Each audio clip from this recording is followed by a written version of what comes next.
ॐ नमो भगवते वासुदेवाय। ॐ नमो भगवते वासुदेवाय। ॐ नमो भगवते वासुदेवाय। नारायणं नमस्कृत्य नरं चैव नरोत्तमं देवीं सरस्वतीं व्यासं ततो जयं उदीरयेत्। नष्टप्रयेष भद्रेषु नित्यं भागवत सेवया भगवती उत्तम श्लोके भक्तिर्भवति नैष्टिकी। ॐ अज्ञानतिमिरञ्जस्य ज्ञानाञ्जनशलाकये चक्षुरुन्मीलितं येन तस्मै श्रीगुरवे नमः। श्रीचैतन्यमनोभीष्टं स्थापितं येन भूतले स्वयं रूपगदामह्यं ददाति सोपदान्तिकं। वन्देऽहं श्रीगुरु श्रीयुतपदकमलं श्रीगुरुन् वैष्णवां च श्रीरूपं सागरजातं सर्गनरघुनाथान्वितं तां सजीवं साद्वैतं सावधूतं परिजनसहितं कृष्णचैतन्यदेवं श्रीराधा कृष्णपादान् सगन ललिता श्रीविशाखान्वितं च। हे कृष्णा करुणा सिन्धु दीनबन्धो जगत्पते गोपेश गोपिका कान्त राधाकान्त नमोऽस्तुते।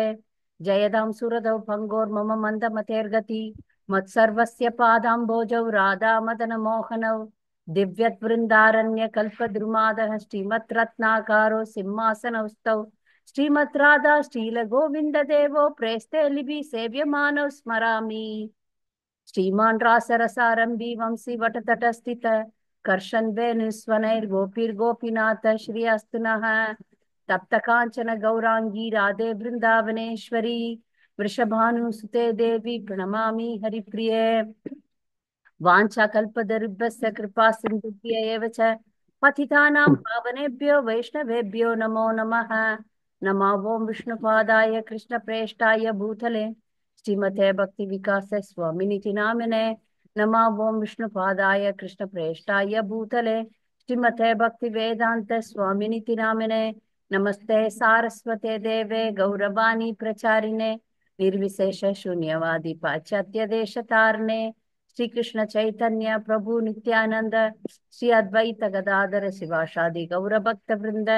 हरे कृष्ण कृष्ण कृष्ण हरे हरे हरे राम राम राम हरे हरे।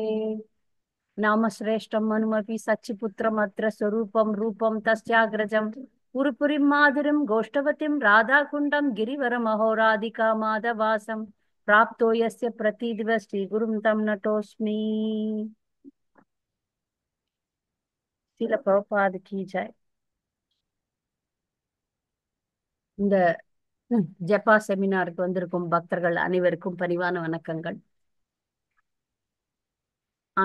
ஆன்லைன்ல இருக்கிற பக்தர்களுக்கும் பணிவான வணக்கங்கள். பகவான் குரு கௌரங்கர் குருவாயூரப்பன் கருணையினால நம்ம எல்லாரும் இந்த நாம ஜபத்துல சேர்ந்திருக்கிறோம்.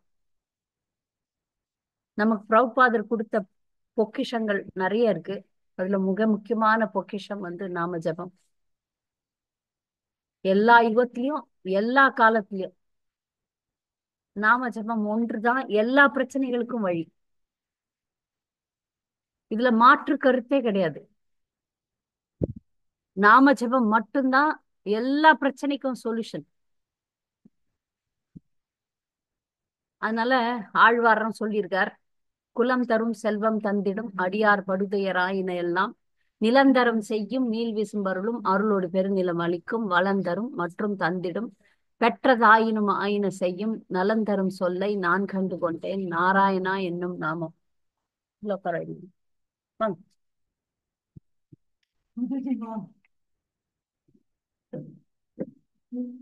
பகவானுடைய நாமத்துக்கு பகவானை போன்றே சக்தி இருக்கு.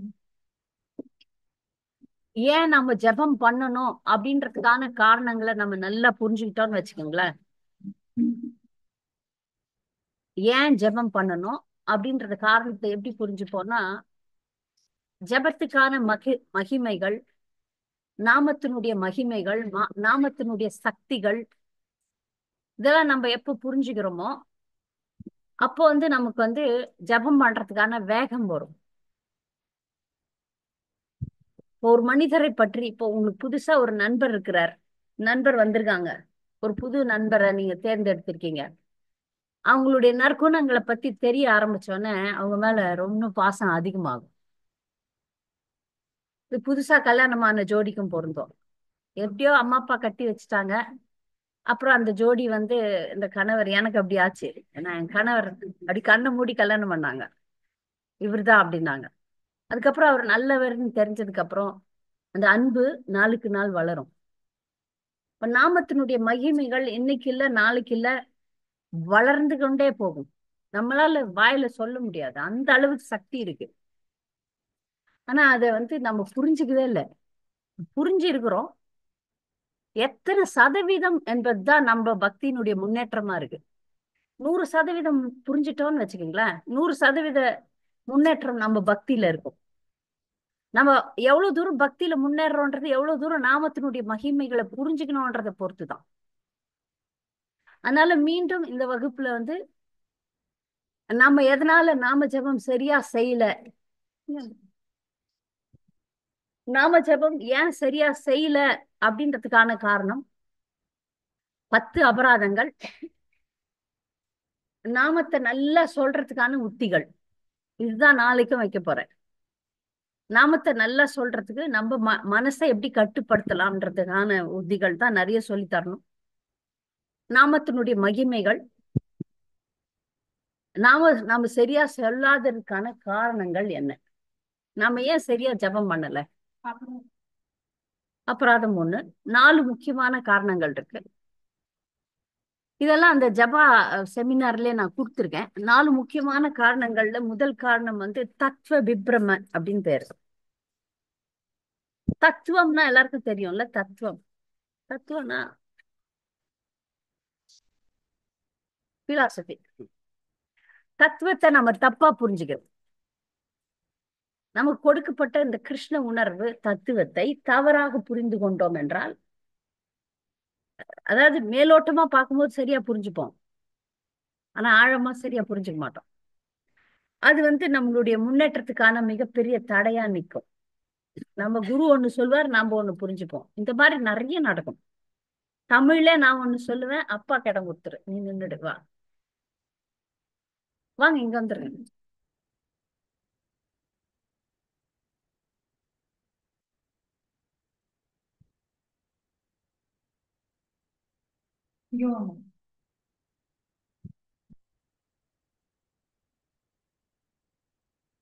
நாளைக்கு கிளாஸ்க்கு எல்லாரும் 10 மணிக்கு வந்துடணும்.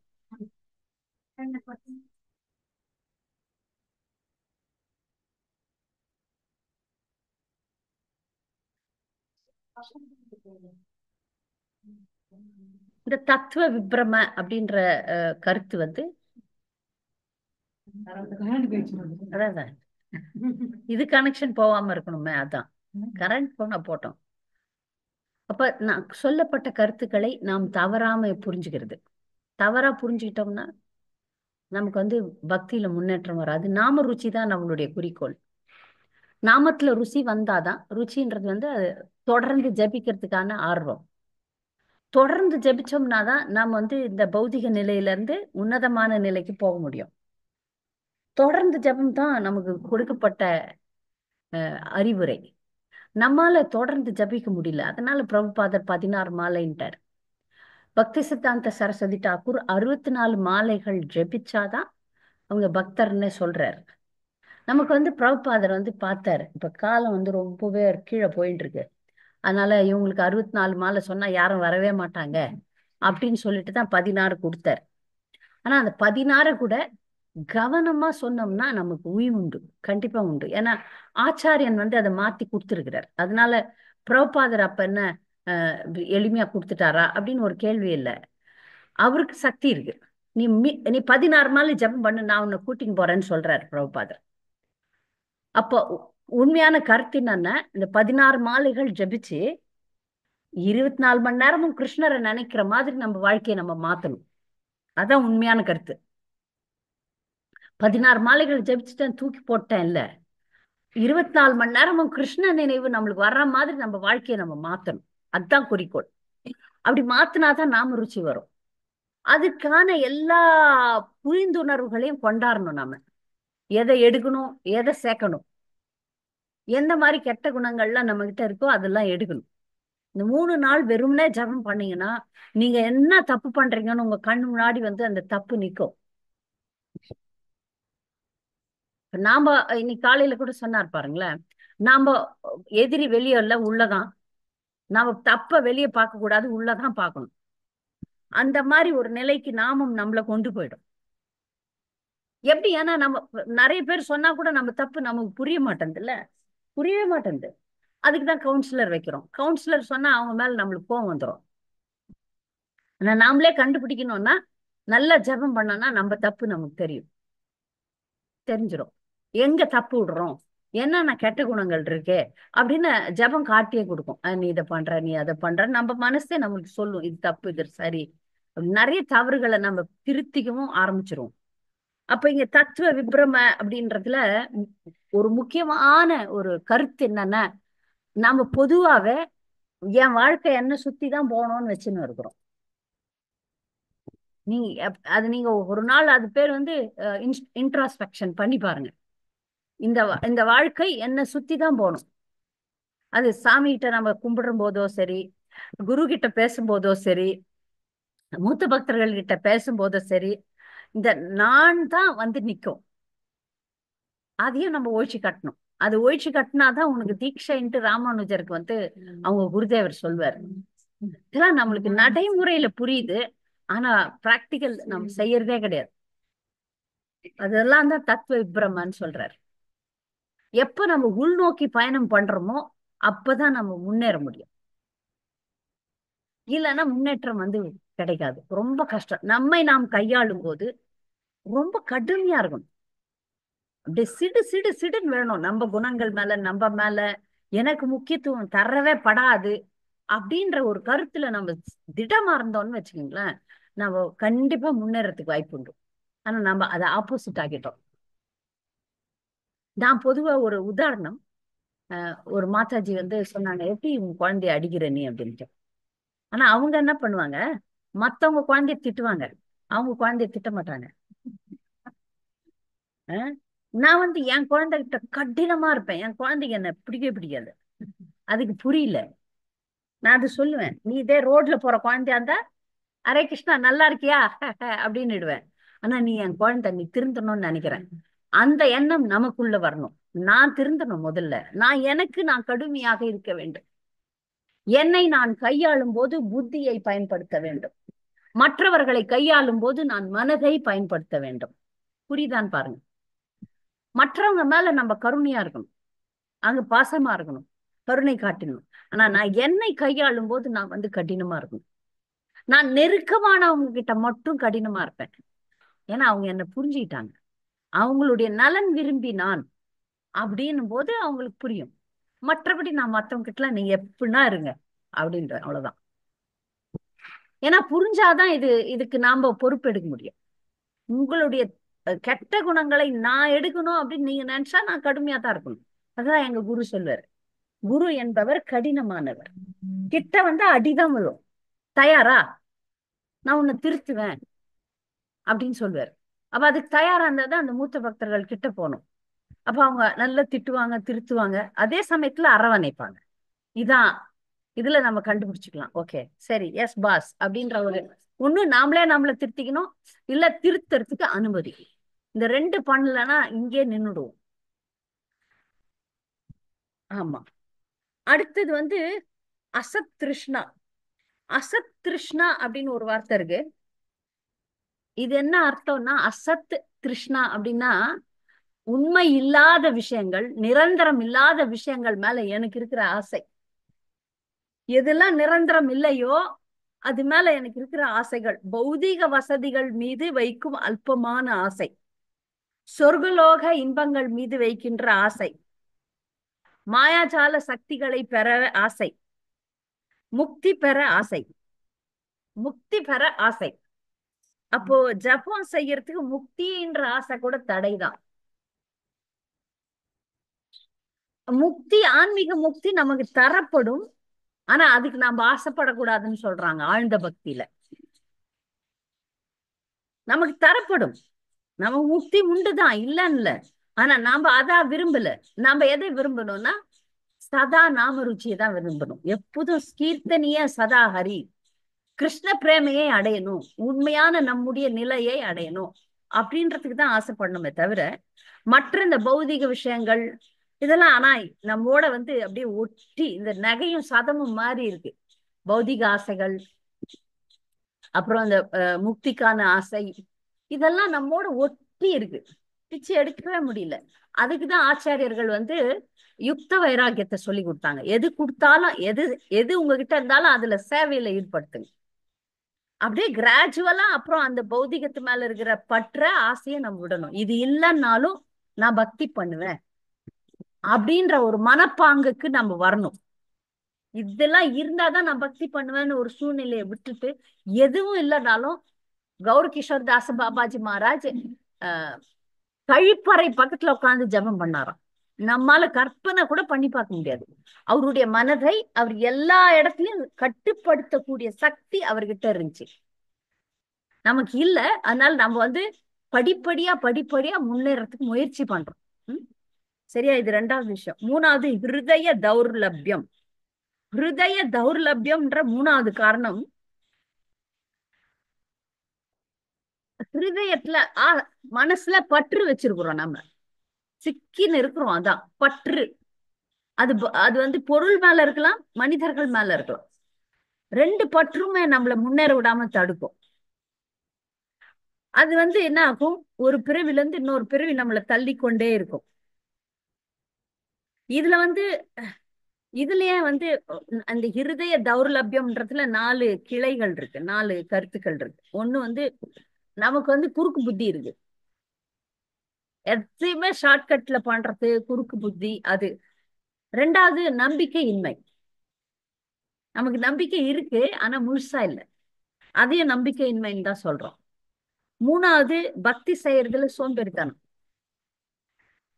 நாலாவது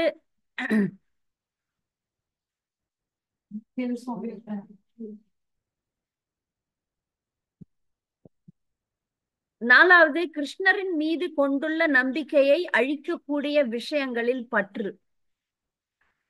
எந்த நம்பிக்கை, கிருஷ்ணர் மேல வைக்கக்கூடிய நம்பிக்கைய அழிக்கிற மாதிரி இருக்கிற விஷயங்கள்ல நம்ம பற்று வச்சிட்டோம்னா அது நம்மளை அழிச்சிடும். அடுத்தது ஐந்தாவது பக்தியில் முன்னேறுவதில் பெருமை கொள்ளுதல்.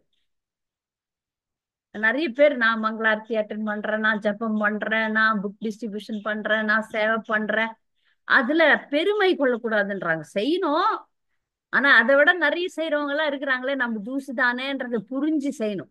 செய்யணும், கண்டிப்பா செய்யணும். ஆனா அதுல அதுல உங்களுக்கு கர்வம் வர கூடாது. இப்ப இதெல்லாம் ஹிருதய தௌர்லபியம்.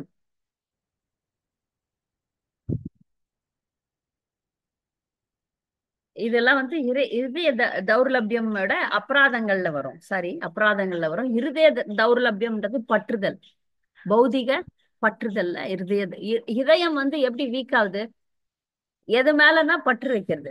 அந்த பற்று தான் இப்படி சொல்றாங்க. அடுத்தது அபராதம். அபராதத்துல இந்த இந்த குறுக்கு புத்தி, நம்பிக்கையின்மை, கிருஷ்ணர் மேல வச்சு பற்று வைக்கக்கூடிய விஷயங்களை விளக்குற விஷயங்கள், அப்புறம் பக்தி செய்யறதுல சோம்பேறித்தனம், பெருமை கொள்ளுதல், இதெல்லாம் அபராதத்துல முடியும்.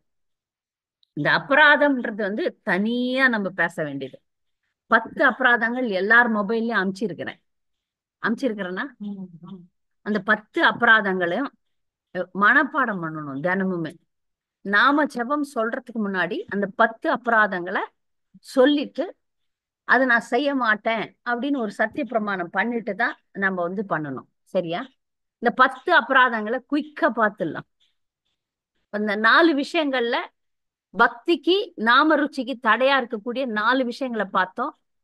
முதல் விஷயம் தத்துவ பிரம்ம. தத்துவ பிரம்ம. ரெண்டாவது விஷயம் அசத் திருஷ்ணா. அசத் திருஷ்ணா. மூணாவது விஷயம் தான் இருதய தௌர்லபியம், ஹிருதய தௌர்லபியம். நாலாவது விஷயம் அபராதம். இந்த அபராதத்துக்கு தான் நிறைய இருக்கு. மத்த 3 விஷயத்த லைட்டா சொல்லிட்டேன், இந்த அபராதத்தை ஸ்ட்ராங்கா சொல்றேன். முதல் அபராதம் பார்த்தே படிக்கலாம்.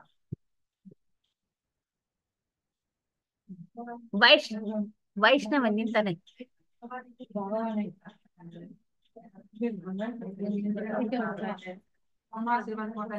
இல்ல, முதலோட நிறுத்துறேன். சதாம் நிந்த நாம்னா பரமம். பரமம்னா முதல் அபராதம் வைஷ்ணவ அபராதம். வைஷ்ணவ அபராதத்தை சைத்தன்ய மகாபிரபு ஆஹ், மதம் பிடித்த யானைக்கு ஒப்பிடுறாரு. மதம் பிடிச்ச யானை பார்த்திருக்கிறீங்களா? அதுல யூடியூப்ல பார்த்திருப்பீங்க. அந்த மதம் பிடிச்ச துவம்சம் பண்ணிடும்.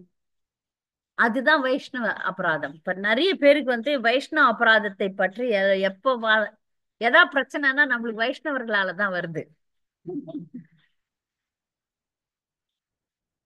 அப்ப இத நான் நிறைய முறை வகுப்புல சொல்லியிருக்கேன். திரும்பவும் நான் சொல்றது என்னன்னா, நமக்கு பிரச்சனைகள் வருது இல்லைன்னு சொல்லல. அது ஏன் வருது அப்படின்னு பார்க்கலாம். ஃபர்ஸ்ட் முதல்ல நம்ம கர்ம வினைன்னு ஒண்ணு இருக்கு, அதனால வருது. கர்ம வினை நம்ம நம்ம அனுபவிக்கிற துன்பங்களுக்கெல்லாம் 3 காரணம் இருக்கு இல்லையா? என்னென்ன காரணம்? அதி அதிபௌதிக், அதிதைவ, அத்தியாத்மிக். 3 பிரச்சனை எல்லாம் தெரியும் இல்லையா? எதனால பிரச்சனை வருதுன்னு. அந்த பிரச்சனைக்கு அந்த நபர் காரணமா தான் ஆகுறாங்க. பிரச்சனையை எதிர்கொள்ள வேண்டுமே தவிர பிரச்சனைக்கான நபரை நம்ம வெறுக்க கூடாது. இந்த தத்துவத்தை நீங்க புரிஞ்சுக்கினீங்கன்னா, யாரு அபராதம் பண்றாங்களோ, நமக்கு தீமை பண்ற அறகுறை பக்தர்கள்.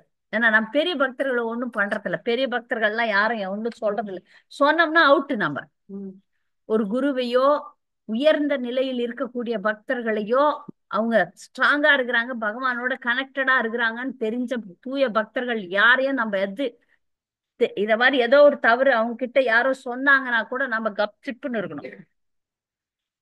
அந்த கனெக்ஷன் அவங்களுக்கு சரியா இருக்குதுன்ற அந்த மாதிரி தூய பக்தர்களை பத்தி அவங்க தப்பான ஏதாவது சொல்லப்பட்டால் கூட நாம பேசப்படாது.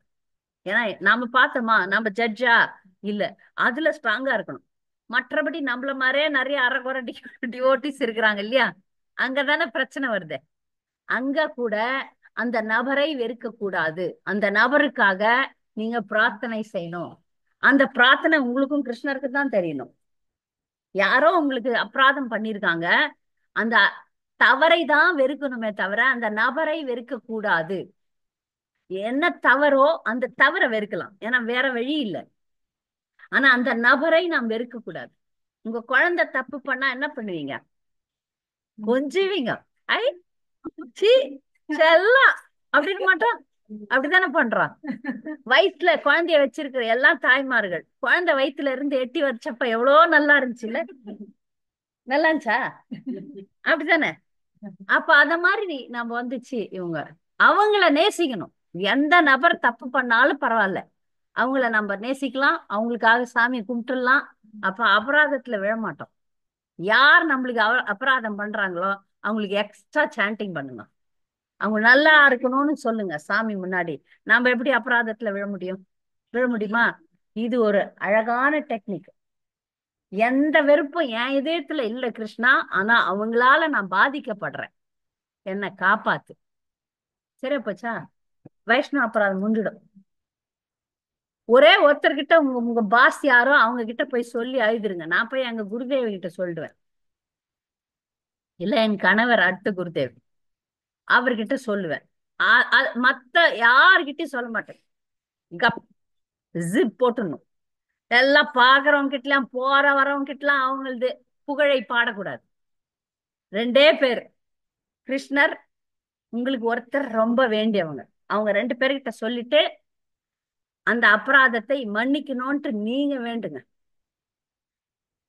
நீங்க கிருஷ்ணர்கிட்ட வேண்டுனீங்க, அந்த நபருக்காக பிரார்த்தனை பண்ணீங்கன்னா அபராதத்துல இருந்து நீங்க தப்பிச்சிடலாம். போதும்ல ஒரு டெக்னிக். இது பண்ணாலே போதும். தான் வைஷ்ணவ அபராதத்துக்கான இது. முடிஞ்ச வரைக்கும் அந்த அந்த நபருக்கும் உங்களுக்கும் ஒரு ஃப்ரிக்ஷன் இருக்குன்னா, அந்த நபர் இப்ப கணவர்னு வச்சுக்கலாமே, கணவர் தப்பே பண்ணா கூட நீங்க போய் காலில் மன்னிச்சிடுங்க அப்படின்னு வேண்டித்தான் ஆகணும். இதான் நான் எல்லா பொம்பளைங்களுக்கும் சொல்லி தர்றது. தப்பு அவங்க பேர்ல இருக்கட்டும், நீங்க போய் அவங்க காலில் மன்னிச்சிருங்கன்னு சொல்லி சேர்ந்து சமாதானப்படுத்திக்கணும். இது நெருங்கிய உறவுகள். மாமியாரா இருந்தாலும் மருமக போய் சரணடையணும், தாயா இருந்தாலும் குழந்தைகள் போய் சரணடையணும். இது வீட்டுல ரொம்ப க்ளோஸ் உறவு, தவிர்க்கவே முடியாத உறவுகளுக்கான அறிவுரை. இன்னொருத்தர் யாரோ மிகப்பெரிய அபராதம் பண்றாங்க, அவங்களுக்கு என்ன பண்ணலாம்? ஒரு முறை ஒரு சான்ஸ் நீங்க கொடுத்து பார்க்கணும். இந்த சான்ஸ் நான் நிறைய குழந்தைகள்லாம் என்கிட்ட வரும். அவங்க அந்த கவுன்சிலர்ஸ் அதுங்கெல்லாம் ரொம்ப அமக்கலம் பண்ணிட்டு வருவாங்க. நான் என்ன சொல்லுவேன், போமா, போய் ஒரு முறை கேட்டுரு, சரியா ஆவறாங்களான்னு பாரு. இல்ல சான்ஸே கிடையாது அப்படிங்கும் போது தூரம் வந்து வணக்கம் சொல்லிட்டு போயினே இருந்துரு, அவ்வளவுதான். புரியுதா? வைஷ்ணவ அபராதம் அதை பத்தி நம்ம நிறைய நினைக்கவும் கூடாது. ஏன்னா அந்த எதிரிகளோ யாரும் நமக்கு தீங்கு செய்யறாங்கல்ல, அவங்க மையமா வச்ச வாழ்க்கையை நம்ம வாழணுமா? நம்ம யார மையமா வச்ச வாழ்க்கை வாழணும்? கிருஷ்ணரை மையமாக வைத்த வாழ்க்கையை தான் வாழணும். அப்போ யாரோ நமக்கு சும்மா தொல்லை பண்றாங்கல்ல, அவங்கள மையமா வச்ச வாழ்க்கையை நம்ம வாழக்கூடாது. அது மட்டும் திருப்பி திருப்பி சொல்லிக்குங்க. இந்த மாமியார் மருமகள் சண்டையில ஒரு 2 கிளாஸ் கொடுத்துருக்கேன்.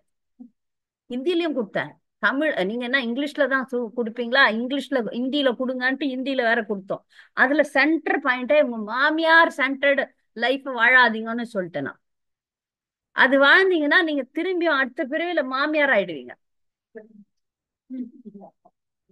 யார நீங்க சென்டரா வைக்கிறீங்களோ அது உங்களுக்கு வந்துடும், அவ்வளவுதான்.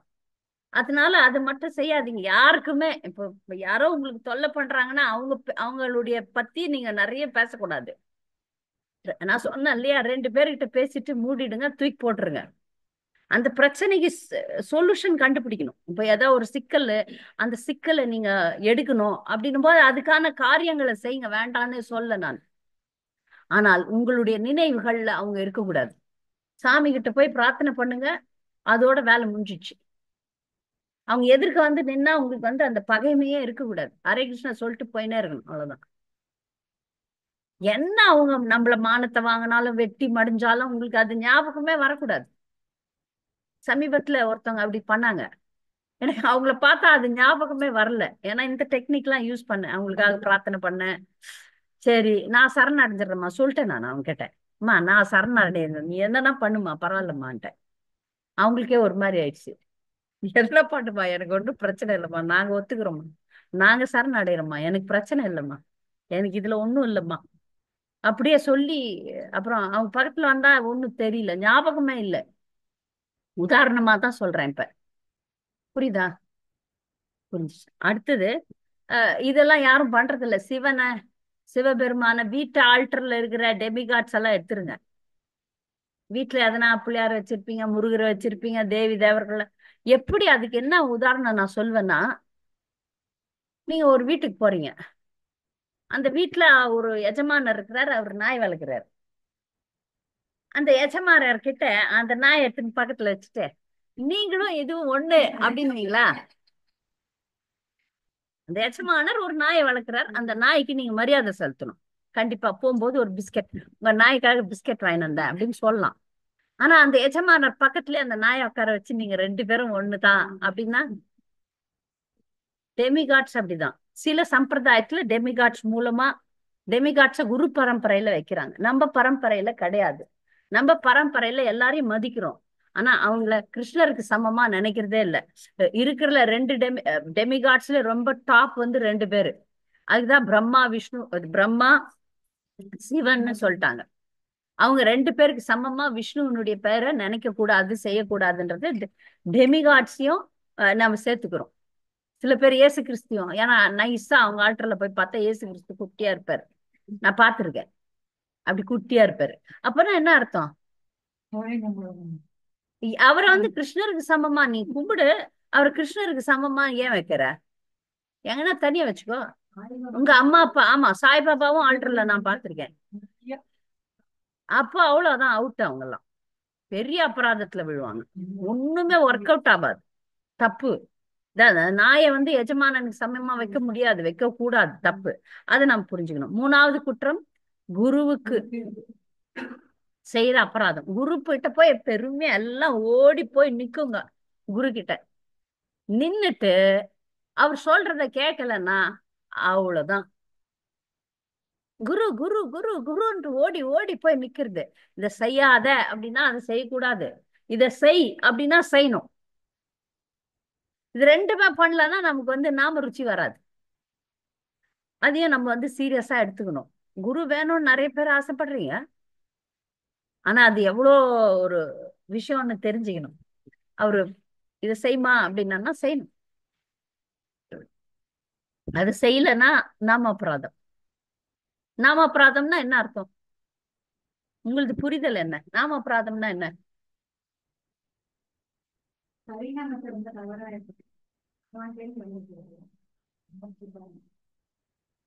நாம அறிநாமம் சொல்லும் போது அந்த கவனத்தை அது நாமத்து மேலே கவனம். நாம அபராதம்னா ஜென்ரல் என்ன இதெல்லாம் அதுல வர்றது சொல்றீங்க நீங்க?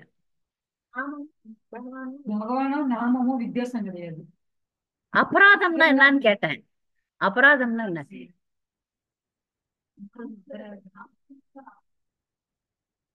அவங்களுக்கு அவங்களுக்கு நம்ம செய்யற தவறுகள், நாமத்துக்கு நம்ம செய்யற தவறுகள். தவறுகள் செஞ்சா என்ன ஆகும்? அந்த அதான் என்ன தண்டனை அது? பக்தியில கீழே இறங்கிடுது. பக்தியில நாம விரும்புற விஷயம், அத உண்மையான விரும்பக்கூடிய விஷயம். நாம உள்ள வேற ஏதோ விரும்புறோம், ஆனா நம்ம உண்மையான பலன் கிடைக்காது. சரி, ஒரு உதாரணம் சொல்றேன், ஒரு கதை மாதிரி. ஒரு பெரிய வைரக்கல் வெட்டி எடுக்கும் போது பெரிய வைரமா இருக்கும், சின்ன வைரமா இருக்கும். நல்ல பெரிய கல். ஒரு சாது வச்சிருந்தாரு. அப்ப வந்து எல்லாருமே அந்த கிராமத்துல பாத்தீங்கன்னா துணி துவைக்கிறவன் ஹரே கிருஷ்ணா ஜெபம் பண்றான். அந்த மாதிரி பல மக்கள், பலதரப்பட்ட மக்கள் வந்து ஹரே கிருஷ்ணா சான் பண்றாங்க. அப்புறம் அந்த எடை போட்டு கை கறி விக்கிறான் இல்லையா, அவனும் வந்து சான் பண்றான். எல்லாருமே சாண்டிங் பண்றாங்க. அப்போ அந்த ஒரு பக்தன் வந்து சாமியாரை கேக்குறாங்க, எல்லாருமே சான் பண்றாங்களே அப்படின்னு.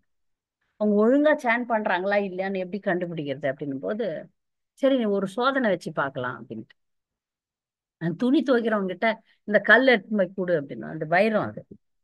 துணி துவைக்கிற பாக்குறான். ஓ, கல்லா, சரி அந்த துணி அடிச்சு அடிச்சு துவைக்கிறோம்ல அதுக்கு வச்சுக்கிறேன் அப்படின்றான். அந்த எடை போடுறான் இல்லையா, காய்கறி எல்லாம் அவன் சொல்றான், நான் அந்த எடைக்கல்லாம் வச்சுக்கிறேன் அப்படின்றான். அந்த மாதிரி ஒரு ஒருத்தரும் அவங்களுடைய உபயோகத்துக்கு அந்த கல்லை.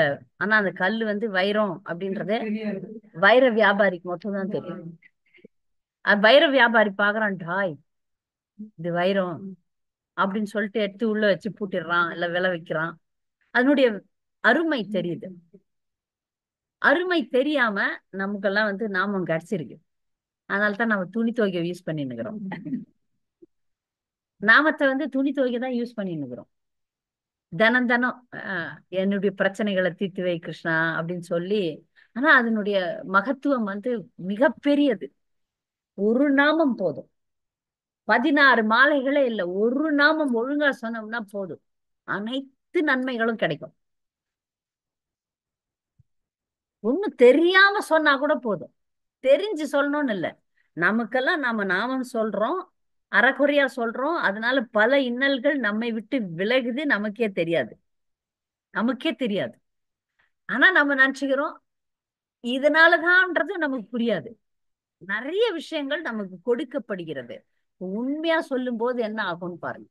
உண்மையா சொல்லும் போது கிருஷ்ணர் வந்து பக்கத்துல நிப்பார். உங்களுக்கு வந்து அகம் பக்த பராதீனோ, என் பக்தன் அப்படின்னு சொல்லிட்டு கிருஷ்ணர் வந்து சக்குபாய்க்கு வந்து துணி துவைச்சு கொடுப்பாரு, ஆட்டி கொடுப்பாரு, கூடவே இருந்தார்.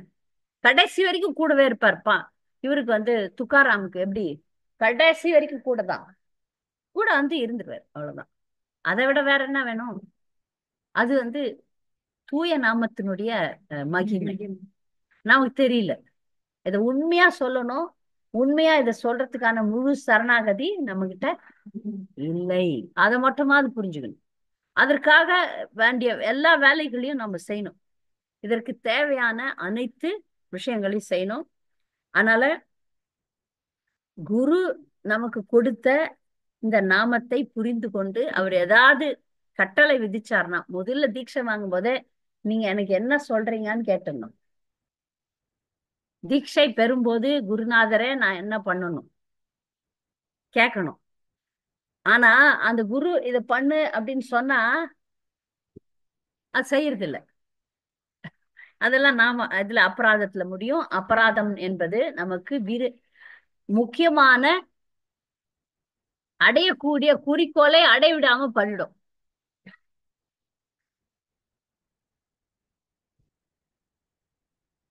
நாம் அடைய வேண்டிய குறிக்கோளை அடைவிடாம பண்றதுதான் அபராதம்.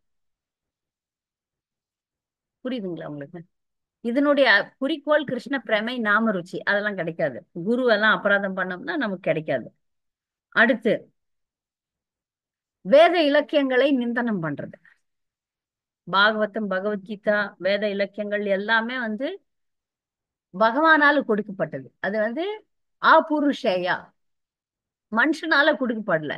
அதனால அதை அலட்சியமா எடுத்துக்கிறது, அதை சாதாரணமா நினைக்கிறது, அதை நிந்திக்கிறது குற்றம். அடுத்தது ஹரிநாமத்தை கற்பனையானதுன்னு நினைச்சுக்கிறது. சில பேர் சொல்றாங்க அதெல்லாம் ஒண்ணு, நான் எனக்கு வேலை செய்யலல்ல, உனக்கு வேலை செய்யாது. ஏன்னா அந்த அளவு நோய், அந்த அளவு பௌதிக நோய், அதனால கற்கண்டு கசக்குது. நோய் வந்தப்ப, ஜுரம் வந்தப்ப வாயில கற்கண்டு போட்டா என்ன ஆகும்? அதனால இந்த ஹரிநாமம் நமக்கு வேலை செய்யலன்னா, ஏன்னா எனக்கு நோய். எப்போ நோய் குணமாகுமோ அதுவும் மருந்தே, அதுவும் மருந்தாக செயல்படும். அதுவே சக்தியூட்டும் உணவாக செயல்படும். நாமம் எல்லாமா செயல்படும். நம்ம நோயை தீர்த்துரும், நமக்கு சக்தியூட்டும் மருந்தாக செயல்படும். ஆனா நமக்கு இந்த மாதிரி நினைக்கிறோம், அது கற்பனையான வேலை செய்யாது. அடி மனசுல செய்யுமா செய்யாதான்ற ஒரு நம்பிக்கையின்மை எல்லார்கிட்டயும் இருக்கு. அதனால அது வேலை செய்யாது. தத் அர்த்தவாத, நாமளே சொந்தமா வியாக்கியானம் கொடுக்கறது, நாமளே சொந்த அர்த்தங்களை நாமத்துக்கு கொடுக்கறது. அர்த்தங்கள் கொடுக்கப்பட்டிருக்கு. ஹரே கிருஷ்ண ஹரே கிருஷ்ண கிருஷ்ண கிருஷ்ண ஹரே ஹரே, ஹரே ராம ராம ராம ஹரே ஹரே. அர்த்தம் ஹரேனா சக்தின்னு அர்த்தம். கிருஷ்ணா ராதாராணி தாயே, கிருஷ்ணா அப்படின்னா பகவானே, எல்லாவற்றையும் கவரக்கூடியவரே. கிருஷ்ணான்னா எல்லாவற்றையும் கவரக்கூடியவரே, அனைத்து சக்திகளையும் அந்த பகவானுடைய சக்தியே. ஹரேனாலே சக்தின்னு அர்த்தம். சக்தி ராதாராணியை குறிக்கிறது. உங்களுடைய சேவையில் எங்களை ஈடுபடுத்துங்கள், அதான். ராமா அப்படின்னா ஆனந்தத்தை கொடுப்பவர், ஆனந்தத்தை கொடுப்பவரே அப்படின்னு அர்த்தம். இந்த மூணு தான் ஹரே கிருஷ்ண மாமந்திரத்துல முக்கியமான வார்த்தைகள். ஹரே கிருஷ்ணா ராமா, இந்த மூன்று வார்த்தைகளுக்கு அர்த்தம் இதான். ஆனா நாமளே சொந்த அர்த்தத்தை கொடுத்துக்கிட்டோம்னா அதுவும் குற்றம். அப்புறம் பாவ காரியங்களை செய்யறது. நாமும் ஜெபம் பண்றோம், அது நம்மளை காப்பாத்தும்னு எல்லாருக்குமே தெரியும். ஆனா உள்ளூர இது நம்மள எப்படியும் கிருஷ்ணர் காப்பாத்திருவார், மன்னிச்சிருவார். மன்னிச்சிருவார், கண்டிப்பா மன்னிச்சிருவார். ஆனா இதை செஞ்சுட்டு அதை செஞ்சுட்டு, தப்பு செஞ்சுட்டு இது சரி பண்ணிட்டோம், பரிகாரம் பண்ணிட்டோம் அப்படின்னு நினைக்கிறது ரொம்ப தப்பு. இதுக்கு முன்னாடி பண்ண தப்பு இனி ஒண்ணும் பண்ண முடியாது. முன்னாடி எவ்வளவு தப்பு பண்ணிருக்கோம். மாமிசம் சாப்பிட்டிருக்கலாம், இந்த போதைப் பொருட்களை உட்கொண்டு இருக்கலாம், எத்தனையோ தப்பு, 4 தப்பும் பண்ணிருக்கலாம். ஆனால் இப்போ ஜபம் சரியா பண்ண கேட்கலைங்க அதிகம் பாட்டி. பண்ணா அது ஈடு கட்டிடும்னு நினைக்கிறது பெரிய தப்பு. அது இருக்கிறதுல இந்த நாம அபராதத்துல இதுவும் ஒரு பயங்கரமான ஒரு விபரீதத்தை கொடுக்கக்கூடிய தவறு. அப்புறம் 8வது தப்பு என்னன்னா, கர்ம காண்டமா நினைச்சுக்கிறது. இது எல்லாருமே பண்ணக்கூடிய தவறு. அதனால இதுக்கு நான் கோர்ஸ் கொடுக்கணும். வேதங்கள்ல கர்ம காண்டம்லாம் சொல்லப்பட்டிருக்கு. எல்லாருக்கும் தெரியும் கர்ம காண்டம்னா. நேத்து யாரோ கேட்டாங்க கர்ம காண்டம்னா என்னன்ட்டு. எனக்கு இது வேணும் அப்படி. இப்போ மனிதனுக்கு மிருக வாழ்க்கையில இருந்து மனித வாழ்க்கைக்கு நம்ம வரும்போது ஆஹ் புரியும், நம்மை விட மேல சக்தி இருக்கு, அந்த சக்தியை நம்ம கேட்டோம்னா நமக்கு எல்லாம் நடக்கும் அப்படின்னு புரியும். அப்போ அதுக்காக தான் கடவுளை கும்பிட ஆரம்பிக்கிறான் மனிதன். மிருகத்துல இருந்து மனிதனா மாறுறான். அதுக்காக வேதங்களை படைச்சார் பகவான், வேதங்களை கொடுத்தார். அந்த வேதங்கள் பரிந்துரைக்குது, இதை செய்ப்பா இது கிடைக்கும், அது செய்ப்பா அது கிடைக்கும் அப்படின்ட்டு. ஆனா வேதப்படி கூட யாரும் இப்பெல்லாம் நடந்துக்கிறதே கிடையாது. இப்ப இருக்கிற வழிபாட்டு முறைகள்லாம் எல்லாமே தப்பு தான். அதுல எல்லாம் நம்ம ஆராய்ச்சி எல்லாம் போக வேண்டாம். இது கணபதியை கும்பிடுறாங்களோ, லக்ஷ்மியை கும்பிடுறாங்களோ, குபேரனை கும்பிடுறாங்களோ, இல்ல இது முனீஸ்வரனை கும்பிடுறாங்களோ, எத்தனையோ வழிபாடுகள் இருக்குல்ல, அதெல்லாம் நிறைய தவறுகள் தான் பண்றாங்க மக்கள் இப்போ. அதை பத்தின இது இல்ல. கர்ம காண்டம்ன்றது புரோகிதர்களை வச்சு, பிராமணர்களை வச்சு சரியா செய்யக்கூடிய வேத அஹ், பலநோக்கு செயல்கள். எனக்கு இது வேணும் அப்படின்னா அது அடையறதுக்கான வழிகள் இருக்கு. உலகத்துல எத்த வேணா நீங்க அடையலாம். வேதங்கள்ல சொல்லப்பட்டிருக்கு. அதெல்லாம் ரொம்ப கஷ்டம். அந்த மாதிரி கர்ம காண்டமா அந்த பக்தி ஆக்கிடக்கூடாது. ஆனா 99% நம்ம அப்படித்தான் செய்யறோம். எதனா ஒரு பிரச்சனை, நான் 2 மாலை எக்ஸ்ட்ரா ஜெபம் பண்றேன்னு. நாம ஜெபம் பண்றதுனுடைய குறிக்கோள் கிருஷ்ண பிரேமையை அடையறதே தவிர இதெல்லாம் கிடைக்கும் கிடைக்காதுன்னு சொல்ல. நமக்கு ஆரோக்கியமே இல்லைன்னா எப்படி நம்ம எதுவுமே பண்ண முடியும்? நமக்கு அடிப்படை விஷயங்கள், இப்ப நமக்கு சாப்பாடே இல்லைன்னா நம்ம பிரச்சனை. இப்ப ரோட்ல இருக்கிற பிரச்சனைக்காரங்க எல்லாம் பக்தர் ஆக்கவே முடியாது. பாத்திருக்கீங்களா? பிரசாதம் கொடுத்தோம் ஒரு முறை, காசை கொடு. ஏன்னா அடிப்படை விஷயங்கள் இல்லாதவங்கள கொஞ்சம் பக்தி கொண்டாடுறதுக்கு கஷ்டம். பிரச்சாரம் பண்ணக்கூடிய பக்தர்கள் கொஞ்சம் கவனமா கேட்டுக்கலாம். ஒரு அடிப்படை விஷயம் இல்லைன்னா அவங்களுக்கு அந்த அடிப்படை விஷயம் இல்லைன்றதுதான் பெருசா இருக்குது. நான் அந்த வேலைக்காரவங்களையும் பார்த்திருக்கேன். நாங்க எங்க ஜெபம் பண்றது? ஜெபம் பண்றதுக்கு பௌதிக சூழ்நிலைகள் காரணமாக அமையாது. நீங்க கோல வச்ச ஸ்ரீதர் ஓட்ட வீட்டுல உட்கார்ந்து ஜெபம் பண்ணாரு. பௌதிக சூழ்நிலைகள் நம்முடைய ஜெபத்துக்கு தடையா அமையாது. அது புரியாது. அது உயர்ந்த பக்தர்களுக்கு தான் புரியும். அதனால ஆஹ் ஆனாலும் இந்த அடிப்படை விஷயங்கள் நமக்கெல்லாம் கொடுத்திருக்கிறார் கடவுள். கிருஷ்ணர் நமக்கு நல்லாவே வச்சுங்கிறார். நாம இல்லையா? எல்லாருமே நல்லா இருக்கிறீங்க. அதனால அதுக்கு நன்றி சொல்லிட்டு அடிப்படை விஷயங்களை நமக்கு கொடுத்துட்டார்.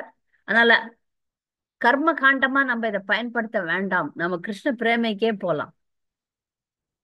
அப்படியே அடிப்படை விஷயங்கள் இல்ல, ஒரு நல்ல வாழ்க்கை இல்ல, நல்ல கணவன் இல்லை, நல்ல மனைவி இல்லை, நல்ல விஷயங்கள் என்கிட்ட இல்லைனாலும் கடவுள் கண்டிப்பா கிருஷ்ணருக்கு எப்ப நீங்க சரணடைறீங்களோ, 16 மாலைகளை ஜபிக்கிறீங்களோ, உங்க வாழ்க்கையை அவர் பார்த்துக்குவார். இது பேர் சரணடைதல். சரணடைதல் நம்ம பண்ணும்போது நமக்கு தேவையான விஷயங்கள் கொடுக்கப்படும். அதை நீங்க கேட்க தேவையில்லை. கர்ம காண்டமா இதை மாத்த வேண்டாம். நம்முடைய குறிக்கோள் கிருஷ்ண பிரேமை தான் அப்படின்றதுல தெளிவா இருக்கணும். இதை கர்ம காண்டமா மாத்தக்கூடாது. சரியா? அடுத்து இவ்வளோ நாமாபராதத்தை பத்தி கேட்டுட்டு திருப்பியும் பௌதிக விஷயங்கள்ல பற்று வைக்கிறது. பௌதிகமான விஷயங்கள் இது இருந்தாதான் அப்படின்னு அட்டம் பண்ணுவாங்க சில பேர். எந்த ஒரு பொருளையும் துறப்பதற்கு மன தெளிவு இருக்கணும். இது இல்லைனாலும் என்னால எனக்கு ஒண்ணும் பிரச்சனை. பௌதிக பொருட்களை சொல்றேன். ஒரு குறிப்பிட்ட விஷயம் இது இருந்தாதான் என்னால முடியும். ஒரு மாதாஜி எனக்கு கிளாஸ்ல சொல்றாங்க, ஒரு பெட்ஷீட் போர்த்திக்கிறோமே அந்த பெட்ஷீட், அது இருந்து அது அது கூட அவங்க பையனோடய பொண்ணோடய சண்டை. நான் சொன்னேன், அம்மா அதே மாதிரி ஒண்ணு வாங்கிக்கோ.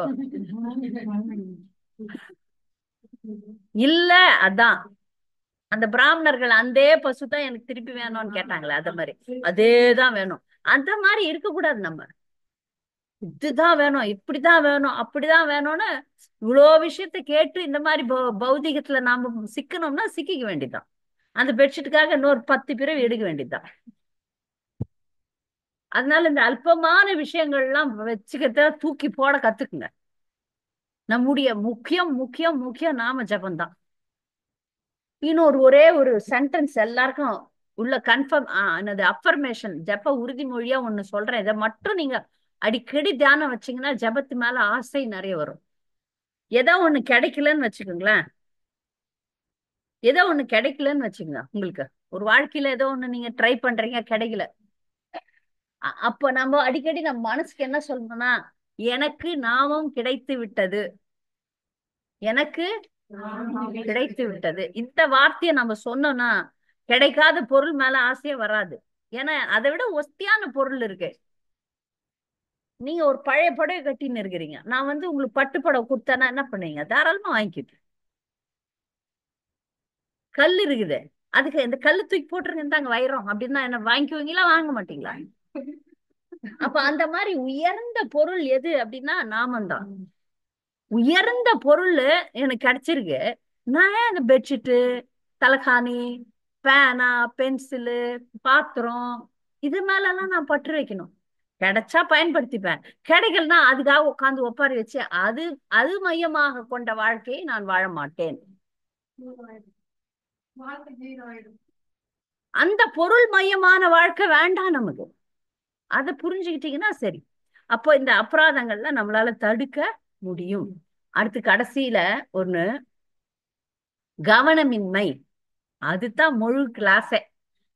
இது 10, 11வது அபராதம் சேர்த்துக்கிறாங்க, கவனமின்மை. அதுக்கான உத்திகள் தான் இனி நம்ம பார்க்க போறோம்.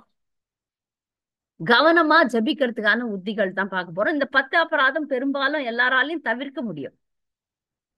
ஆனா அந்த கவனமின்மை அப்படின்ற பாருங்க, அதுதான் தினம் போராட்டமே. தினம் போராட்டமே. அதுக்கான உத்திகளை இன்னைக்கு சொல்லிட்டு நாளைக்கும் அதே சொல்லிட்டு அப்படியே கண்டினியூ பண்ணலாம். சரி, அபராதங்களை நம்ம 10 அபராதங்களை தினமும் ஒரு முறை சொல்லிட்டு அதை செய்யாமல் இருப்பதற்கான முயற்சிகளும் செய்யணும். எப்போவாது அந்த தவறுகளை நம்ம செய்யறோமான்னு நம்மளை பார்த்துக்கணும், நம்மளை பாதுகாக்கணும். ஒரு செடி வச்சா வேலி போடுறோமா, தண்ணி ஊத்துறோமா, அதுக்கு சூரிய ஒளி வர மாதிரி அரேஞ்ச் பண்றோமா, அந்த செடி வளர்ந்து, அது பக்தி செடி, அது வளர்ந்து கிருஷ்ணருடைய திருவடியில போய் விழற வரைக்கும் காப்பாத்தணும். அப்போதான் கிருஷ்ண பிரேமை உங்களுக்கு கிடைக்கும். அந்த செடி விதையா குரு கொடுக்கிறார். பிரம்மாண்ட பிரமித்தே கவுனே பாக்யவான் ஜீவ், குரு கிருஷ்ண பிரசாதே பாய் பக்தி லதா பீஜ். இந்த பிரம்மாண்டத்துல யாரெல்லாம் சுத்துறாங்களோ அவங்க யாருக்கு அதிர்ஷ்டமானவர்கள், யாருக்கு இந்த விதை, பக்திக்கான விதை கிடைச்சதோ, குருனுடைய பிரசாதமாக. பக்திக்கான விதை எல்லாருக்கும் கிடைச்சிருக்கு, எனக்கு கிடைக்கலையே அப்படின்னு சொல்ல முடியாது, எல்லாரையும் குத்தாச்சு. அந்த செடியை நம்ம வளர்க்கணும். வளர்த்து கவனமா வளர்த்து அதுல காளையெல்லாம் எடுக்கணும். முள்ளு செடி வரும், அதெல்லாம் எடுத்து அதை வளர்த்து எடுத்துன்னு போய் பகவானுடைய திருவடியில அது மலராக மலர வேண்டும். அதை பாதுகாக்கிற பொறுப்பு நம்ம கிட்ட இருக்கு. அதை நம்ம பாதுகாத்து அதை வளர்க்கணும். அதுதான் கவனமா ஜபிக்கிறது. அந்த செடியை வளர்க்கறதுன்றது பக்தியை வளர்க்கணும். அதுக்கான முறை எதுனா நாம ஜபம் தான்.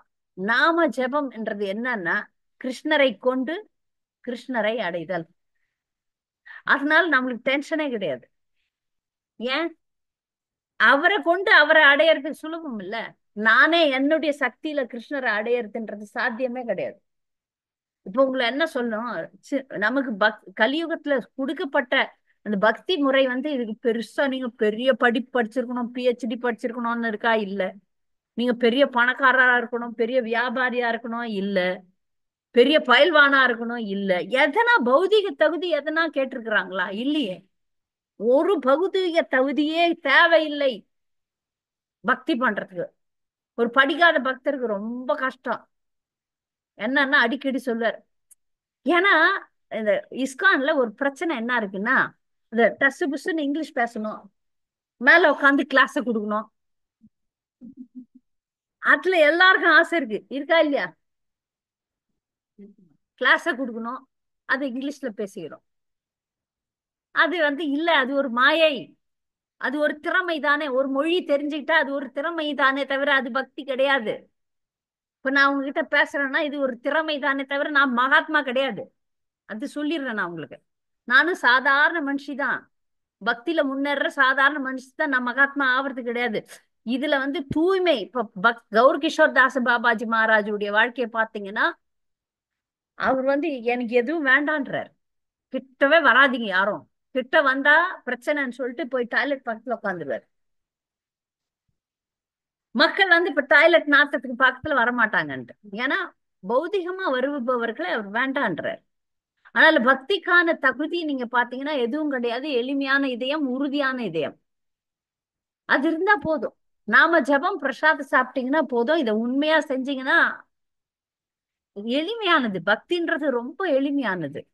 அதனால யார் வேணா எப்போ வேணா செய்யலாம். மனதை எளிமையாக வைக்க வேண்டும், சத்சங்கத்தில் இருக்க வேண்டும், சதா சர்வ நேரமும் கேட்க வேண்டும்.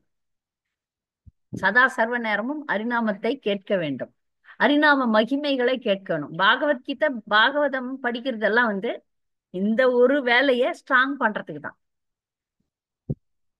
பாகவதம் பகவத்கீதை புத்தகங்கள் கேட்கறது, பகவானுக்கு ஆராதனை பண்றது, சேவை பண்றது, எல்லா பக்தி முறைகளும் எடுத்துக்கலாமா, ஒட்டு மொத்தமா எடுத்துக்கலாம். எதுக்குன்னா நாம ஜெபம் நல்லா பண்றதுக்கு தான். அதை புரிஞ்சு நாமளே நல்லா பண்ணிக்கலாம். இதுவும் பண்ணணும். அப்பதான் அதெல்லாம் உரம் வச்ச மாதிரி. தினமும் பாகவதம்ல என்ன சொல்றாங்க? பக்தி ஒழுங்கா பண்ணுங்கன்னு தான் சொல்றாங்க. பக்தி பகவானுக்கு சேவை செய்யும் போது என்ன, பகவானுடைய கடைசியில பாகவதத்தினுடைய முக்கியமான ஸ்லோகம் என்ன தெரியுமா? நாம சங்கீர்த்தனம் யஷ சர்வ பாப பிரணாசனம் பிரணாமோதுக சமனஸ்த நம ஹரிம்பரம். பாகவதம் முழுக்க நிறைய விஷயங்கள் சொல்லப்பட்டிருக்கு. இது 12வது காண்டத்துல வருது. நாம சங்கீர்த்தனம் தான் முக்கியம். அது எல்லா யுகங்களுக்குமே நாம சங்கீர்த்தனம் தான் முக்கியம். கலியுகத்துக்கு மட்டும் கிடையாது. கலியுகத்துக்கு இது யுக தர்மம். இதை கொண்டு மத்த மத்த யுகங்கள்லாம் விக்கிரக ஆராதனை, தவம், சத்தியுகத்துல தவம், ஆஹ் திரேதா யுகத்துல யஜ்யம், துவாபர யுகத்துல விக்கிரக ஆராதனை, இந்த இந்த யுகத்துல ஹரிநாம சங்கீர்த்தனம். ஆனா எல்லா யுகங்கள்லயும் ஹரிநாம சங்கீர்த்தனத்துக்கு புகழ் உண்டு, பெருமை உண்டு. எல்லாத்துலயும் சிரேஷ்டம் ஹரிநாம சங்கீர்த்தனம். அது நமக்கு கொடுக்கப்பட்டிருக்கிறது. அது நம்ம கவனமா ஜபிக்கணும்ன்றது நமக்கு உரிய தினம் தினம் ஒரு போராட்டம் தான். இல்லைன்னு நான் சொல்ல மாட்டேன். ஏன்னா மிகப்பெரிய ஒரு எதிரி ஆகிய நம்முடைய மனம் அந்த வேலையை ஒழுங்கா செய்ய விடாம பாக்குறதுல ரொம்ப கில்லாடி. அதனால நம்ம எப்படி நமக்கு மனதை கட்டுப்படுத்தணும்ன்ற பல உத்திகள் இருக்கு. அந்த உத்திகள்ல இவர் இந்த ஜப்பா புக் எழுதினவர் 9 உத்தி சொல்றார். இந்த புஸ்தகம், இந்த புஸ்தகத்துல அவர் 9 உத்தி சொல்றார். அது மட்டும் இன்னைக்கு சொல்லிடுறேன். அதை நீங்க அப்படியே யோசனை பண்ணிட்டே ஜபம் பண்ணலாம். ஜபம் ஆரம்பிக்கணும். அது முதல் உத்தி. ஜபம் பண்ணாதானே இது உத்தி. அதனால சாண்ட் ஹரே கிருஷ்ணா முதல் உத்தி. ரெண்டாவது நம்ம ஹரே கிருஷ்ணா ஹரே கிருஷ்ண கிருஷ்ண கிருஷ்ண ஹரே ஹரே ஹரே ராம ராம ராம ஹரே ஹரே சொல்றோம். அதுல குறைஞ்சபட்சம் ஒரு மாலையில ஒரு ஒரு நாமத்தையாவது கேட்கணும். எத்தனை மந்திரத்தை நம்ம கேட்கிறோம்ன்றதுதான் அத்தனை பக்தி. எல்லாத்தையும் நம்ம கேட்கறதே கிடையாது. அது இல்ல, நம்ம வாயை இப்படி சொல்றோமா, ஆனா மனசு வேற எதையோ சொல்ல ஆரம்பிக்குது. இந்த பிரச்சனையை நீங்க எல்லாருமே அனுபவிப்பீங்க. ஒரு பாயிண்ட்டுக்கு அப்புறம் முதல்ல அந்த ஞாபகம் வரும்போது கேட்டுருவோம். இப்ப நான் பேசுறேன், நீங்க கேக்குறீங்க. சில பேர் எங்கேயோ இருக்கிறீங்க, எனக்கு தெரியாது எங்க இருப்பீங்களோ தெரியாது. அந்த மாதிரி ஹரே கிருஷ்ணா நம்ம சொல்றத கேக்குறோம். கொஞ்ச நேரம் ஆயிட்ட பிறகு அந்த மனசு வேற எங்கேயோ போயிடுது. அதனால திரும்ப திரும்ப கொண்டாடுறது அந்த மனச. ஒரு மந்திரத்தையாவது நீ கேளு அப்படின்னு சொல்லணும். ஒரு 16 மாலைகள்ல 1 7 2 8 முறை நாம ஹரிநாமம் சொல்றோம். ஹரே கிருஷ்ண மகாமந்திரத்தை 16 மாலைகள்ல 1728 முறை சொல்றோம். அதுல ஒரு முறையாவது நான் ஹரே கிருஷ்ணாவை கவனமா சொல்றேனா அப்படின்றத மட்டும் நீங்க செக் பண்ணணும். இது ஒரு உத்தி அப்படின்னு அவர் சொல்றாரு. குருஜன் பிரபு சொல்றாரு. அது ஜபம் பண்ணும்போது நாமளே பாத்துக்கணும். இந்த இது பண்றேனா நானு? ஹரே கிருஷ்ண கிருஷ்ண கிருஷ்ண ஹரே ஹரே ஹரே ராம ராம ராம ஹரே ஹரே. அது ஒரு பெரிய கண்ட்ரோல். உள்ள போதா? காதுல நான் கேட்கறேனா? காதுல கேட்டா ஹரிநாமத்தை காதுல கேட்டு ஆகணும். பிரபுபாத் சொல்றாரு, என்ன சாண்டிங் பண்றது சிம்பிள் அப்படின்றாரு. சொல்லு கேளு, சொல்லு கேளு. முடியல, முடியல. சரியா? அடுத்தது அந்த ஜபம் பண்றதுக்கு முன்னாடி சத்திய பிரமாணம் பண்ணணும். ஹரிதாஸ் தாக்கூரை நினைச்சுக்கணும். நாமாச்சாரியார் ஹரிதாஸ் தாக்கூர். சிஷ்டாஷ்டகம் பண்ணிடணும். சிஷ்டாஷ்டகம் தான் அது. இந்த ஜப்பா 12 கிளாஸ்ல சிஷ்டாஷ்டகம் பத்தி நிறைய சொல்லியிருக்கேன். நீங்க தனிப்பட்ட முறையில கேட்டுக்குங்க. சிஷ்டாஷ்டகம் ஒரு முறையாவது சொல்லிட்டு தான் ஜபம் பண்றதுக்கு நமக்கு ரொம்ப சக்தி நல்லது. அப்ப சிஷ்டாஷ்டகத்தை சொல்லிட்டு ஜபம் பண்றதுக்கு முன்னாடி ஒரு சங்கல்பம்னா சத்திய பிரமாணம். நான் முடிஞ்ச வரைக்கும் கவனத்தோட ஜபிக்கிறேன், கிருஷ்ணா சத்தியம், நான் ஒழுங்கா ஜபிக்கிறேன் சத்தியம், சத்தியம் பண்ணிட்டு ஜபத்தை ஆரம்பிங்க. அப்போ ஓரளவு பயத்தோட கவனத்தோட ஜபிப்போம். அடுத்து வந்து மனசு எங்கெல்லாம் போதோ அங்கிருந்து திருப்பி கொண்டாங்க. இந்த மனதுக்கான டெக்னிக் மட்டும் நாளைக்கு சொல்லிடுறேன். மனசை எப்படி வசம் பண்றது, எப்படி கையில கொண்டாடுறது, அது வந்து நாளைக்கு சொல்றேன். அப்புறம் அஞ்சாவது வந்து பற்றின்மை. பற்றின்மைய வளர்த்துக்கிறது. எதுலயும் பற்று வைக்க கூடாது. அந்த குறைஞ்சபட்சம் அந்த 2 மணி நேரம், 2 மணி நேரம் மனதளவுல எல்லாத்தையும் விட்டுறலாம். புரியுதா உங்களுக்கு? ஜெபம் பண்ண போகும்போது மொபைல் போன் வேண்டாம், மொபைல் பற்று எடுத்துடலாம். அடுத்து எதனா ஒரு ஒரு கவனம், ஒரு பொருள், விலை உயர்ந்த பொருள் வச்சுங்கிறீங்கன்னா அதுல கவனம் வரும்.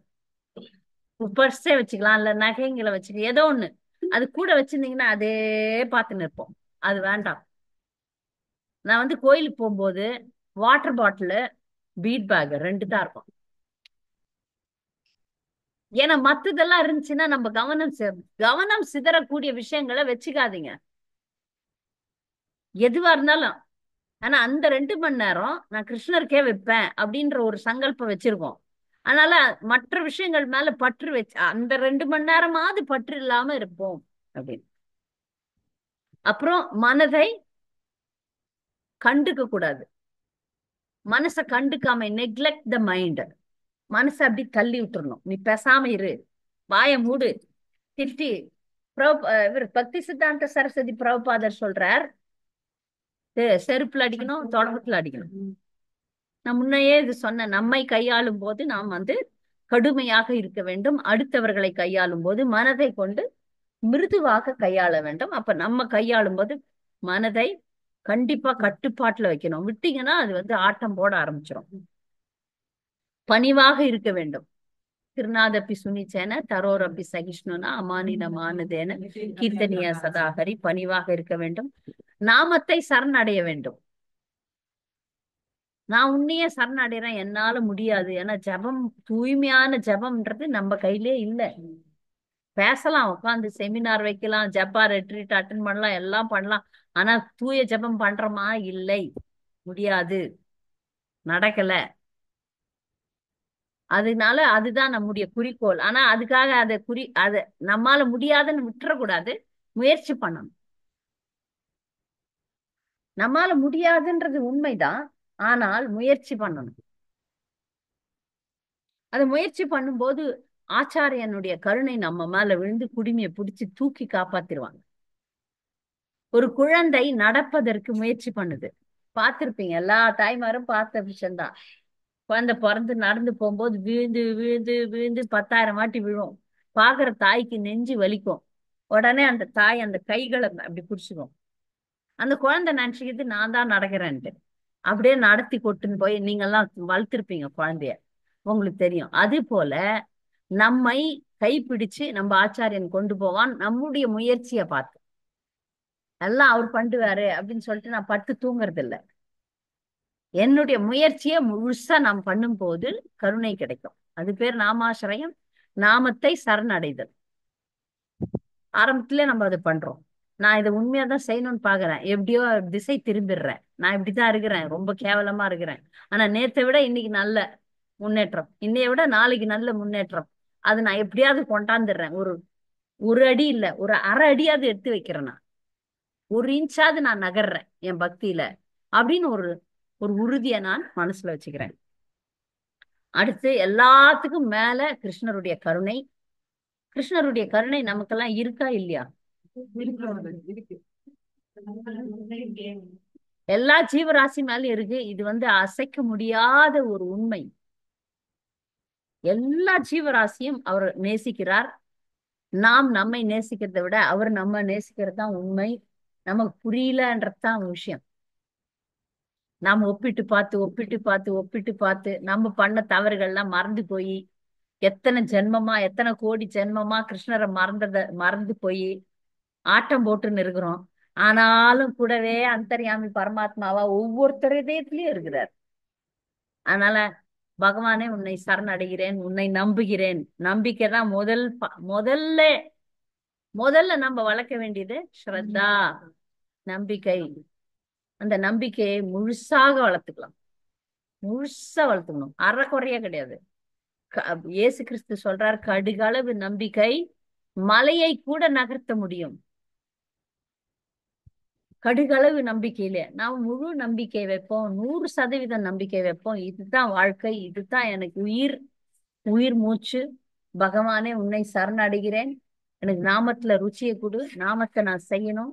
உன்னுடைய கருணை இருக்கு, நான் தான் புரிஞ்சுக்கல, அதனால நான் முயற்சி செய்கிறேன். உடம்பு ஒத்துழைக்கல, எல்லாரும் வானப்பிரஸ்தா தான். உடம்பு ஒத்துழைக்கல, நடந்து கிடந்து போராடி நாம் பண்ற போராட்டத்தை அவர் பார்த்து சரின்னு கொஞ்சம் ஹெல்த் கொடுத்துருவாரு. எப்படி கொடுப்பாரோ தெரியாது, ஆனா கொடுப்பாரு. தினமும் மங்களாரத்தி ஏந்துப்போம், தினமும் சாண்டிங் பண்ண போறோம். இந்த சங்கல்பங்கள்லாம் படிச்சிடலாம் ஒரு முறை. இந்த சங்கல்பங்கள்னு உறுதிமொழிகள்னு ஒண்ணு கொடுத்துருக்கேன், ஜப்பா உறுதிமொழி அப்படின்னு சொல்லிட்டு. அந்த ஜப்பா உறுதிமொழியை பார்க்கலாம், உங்களுக்கே கொடுத்துருக்கிறேன். அந்த ஜப்பா உறுதிமொழியெல்லாம் நான் எழுதல உடனே இது எங்கெங்கயோ இந்த உறுதிமொழியை நான் தமிழாக்கம் பண்ணி அமிச்சப்ப எங்கெங்கயோ போயிடுச்சு. அதை யாரோ ஒருத்தர் பார்த்துட்டு இப்படி எல்லாம் எழுதக்கூடாது அப்படின்னாங்க. அந்த ஜப்பா உறுதிமொழியில ஏதாவது தப்பா இருந்தா நான் மாத்திக்கிறேன். ஒருத்தருக்கு கோவம் வந்துடுச்சு, இதெல்லாம் எங்க இருந்து கண்டுபிடிச்சீங்க அப்படின்னு. நான் கண்டுபிடிக்கல, ஜப்பா ரெட்ரீட் நடத்துற ஒரு பெரிய குரு புத்தகம் வெளியிட்டு இருந்தார், அதுல மொழிபெயர்த்து போட்டிருக்கிறேன். நான் சொல்ற விஷயம் எதுவும் எந்த இல்லம்மா, ஆனா எந்தா இருந்தா கூட நீங்க பாத்துக்கலாம், இதுல எதனா தவறு இருந்தா நீங்க என்ன திருத்தலாம். அது இது யார் பண்ணது அப்படின்னாங்க. யாரும் பண்ணல, குரு தான் பண்ணாரு. அந்த குரு, அவரை போய் கேளுங்க அப்படின்னு சொல்லிட்டேன். அவர் வந்து ஜப்பா செமினார் மாயாப்பூர்ல நிறைய நடத்துறாரு, மகாத்மா பிரபுன்னு ஒருத்தர். அவர் கொடுத்ததை நான் தமிழாக்கம் தான் பண்ணியிருக்கேன். நான் மகிழ்ச்சியோடும் ஆர்வத்தோடும் புனித நாமத்தை வரவேற்கிறேன். உறுதிமொழி. நம்ம ஜெபம் பண்ணும்போது சந்தோஷமா ஆர்வமா இருக்கணும். நம்பர் 1. புனித நாம உச்சாடனத்தில் எனக்கு கொடுக்கப்பட்டுள்ள சுற்றுகளை நான் ஒருமித்த கவனத்துடன் ஜெபிக்கிறேன். இதுல எதனா தப்பு இருக்கா? 3வது, நான் ஜெபிக்கும் போது ஜெபம் மட்டுமே செய்கிறேன். இது கண்டிப்பா புரிஞ்சுக்கணும் இல்லையா? போன் பேசும்போது சமைக்கிறோம், நான் பண்ணுவேன்.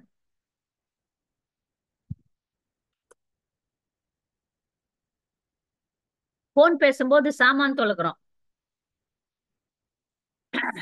ஒரு வேலையை ஒரு வேலை ஒரு வேலை பண்ணிட்டு இருக்கிறோம், அதோட நிறைய வேலை பண்றதுதான் நம்ம எல்லாம் பக்தர்களுக்கு டைம் இல்லை, அதனால பண்றோம். ஆனா ஜெபம் பண்ணும்போது வேற எதுவுமே பண்ணக்கூடாது. இத மட்டும் 1000 முறை கூட சொல்வேன் நான். சில பேர் கிளாஸ் கேட்டுன்னு ஜெபம் பண்ணுவாங்க, கீர்த்தன்ல ஜெபம் பண்ணுவாங்க. கீர்த்தன்ல பண்ணாதீங்க, தூரம் வந்து ஜெபம் பண்ணுங்க. எதா பக்தி காரியத்துல ஜெபம் மட்டும், நான் ஜெபிக்கும் போது ஜெபம் மட்டுமே செய்கிறேன். ஒரு கையில மாலை இருக்கும், இன்னொரு கையில டஸ்டிங் பண்றது, அடுக்கி வைக்கிறது, அது நானும் பண்ணிருக்கிறேன். நான் எனக்கு வேற டைமே இல்லாதப்போ அப்படி பண்றது, அதெல்லாம் தப்புன்றாங்க. ஜெபம் செய்யும் போது ஜெபம் மட்டுமே செய்கிறேன். ஜெபம் பண்றதும் ஒரு சர்வீஸ் தான். வேற வேலை செய்யாதீங்க, அந்த 2 மணி நேரம் வேற வேலை கிடையாது. ஜெபம் பண்றது நம்முடைய ஆத்ம முன்னேற்றத்துக்காக, இது நம்ம கண்டிப்பா பண்ணிதான் ஆகணும். அதை வேஸ்ட் ஆஃப் டைம்னு நினைக்காதீங்க. பச்சை குழந்தை இருக்கிற தாய்மார்களை தவிர, இளம் குழந்தைங்க, குட்டி குழந்தை இருக்கு பாருங்க, அது இருக்கிற தாய்மார்களை தவிர மற்ற பக்தர்களுக்கு எல்லாம் அந்த 2 மணி நேரம் முழுசா கொடுத்துதான் ஆகணும். அரைக்குறையா கொடுக்க கூடாது. அப்படியே ஒரு இடத்துல உட்காந்து போக்கஸ்டா இத்த பார்த்து, இங்க கூட அதை இதை பார்த்து இல்லாம கிருஷ்ணரை மட்டுமே நினைச்சு அசங்காம நான் ஜெபிக்கிறேன். 2 மணி நேரம் அசங்காம ஜெபிக்கிறேன். சில விஷயங்கள் வந்து இப்ப பிரபுபாதருடைய அந்த ஜபத்தை போட்டு சில பேர் ஜெபிப்பாங்க, அதுக்கு எனக்கு உடன்பாடு இல்லை. ஏன்னா நீங்க சொல்றத காதுல கேட்கணும், பிரபுபாதர் சொல்றத மத்த நேரத்துல கேட்டுக்கலாம். ஆனா நீங்க தானே ஜெபிக்கிறீங்க, நீங்க சொல்றது உங்க காதுக்குள்ள போகணும், அவருக்கு தான் உங்க காதுல போகும். நீங்க சொல்றீங்களா இல்லையாந்து அது சின்குறை இது வராது.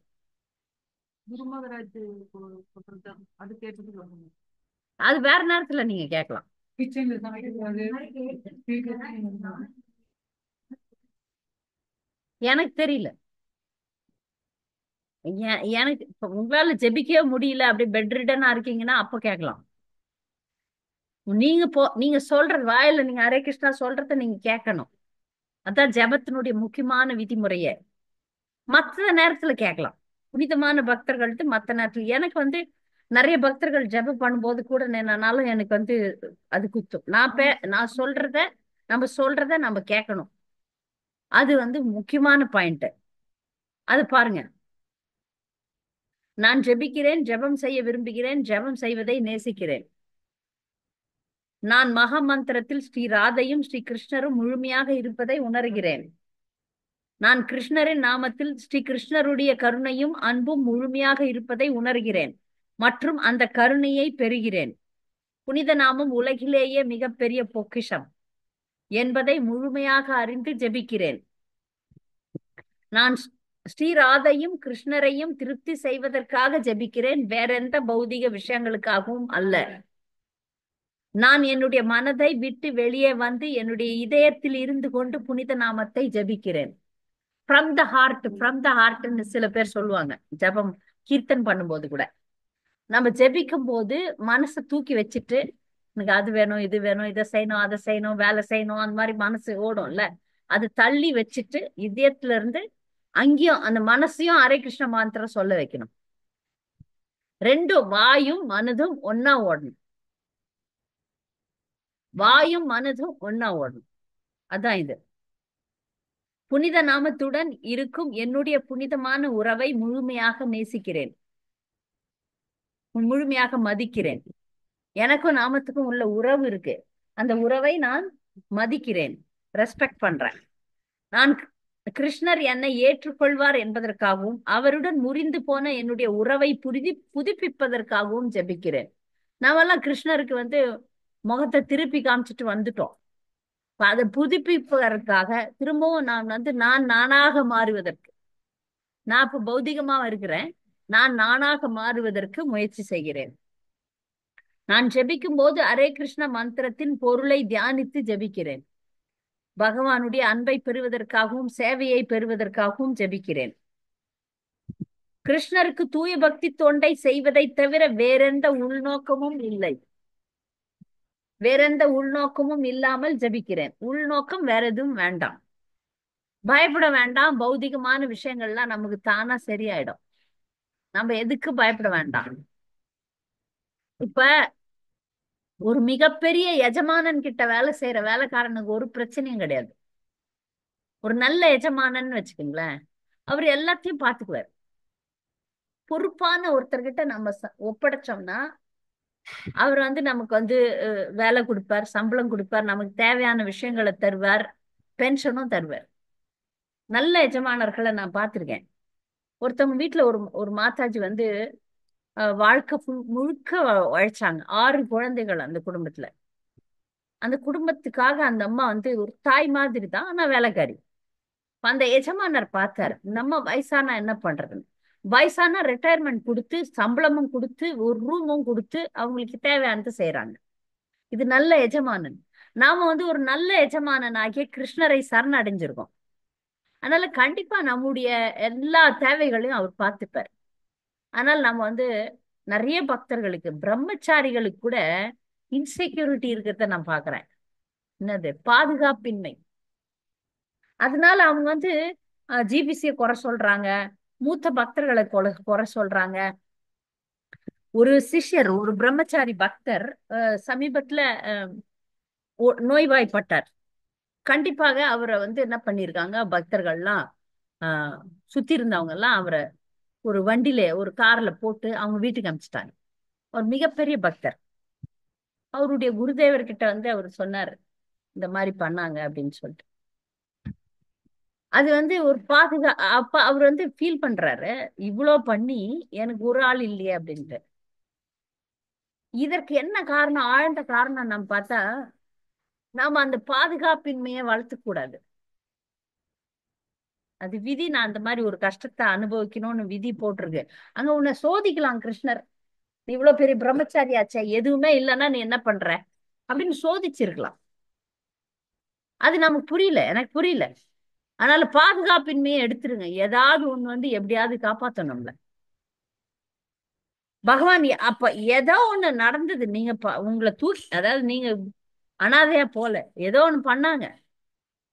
அதனால ஏதோ ஒன்று நடக்கும் அப்படின்ற ஒரு நம்பிக்கைய, அந்த பாதுகாப்பின்மையை எடுத்துருங்க.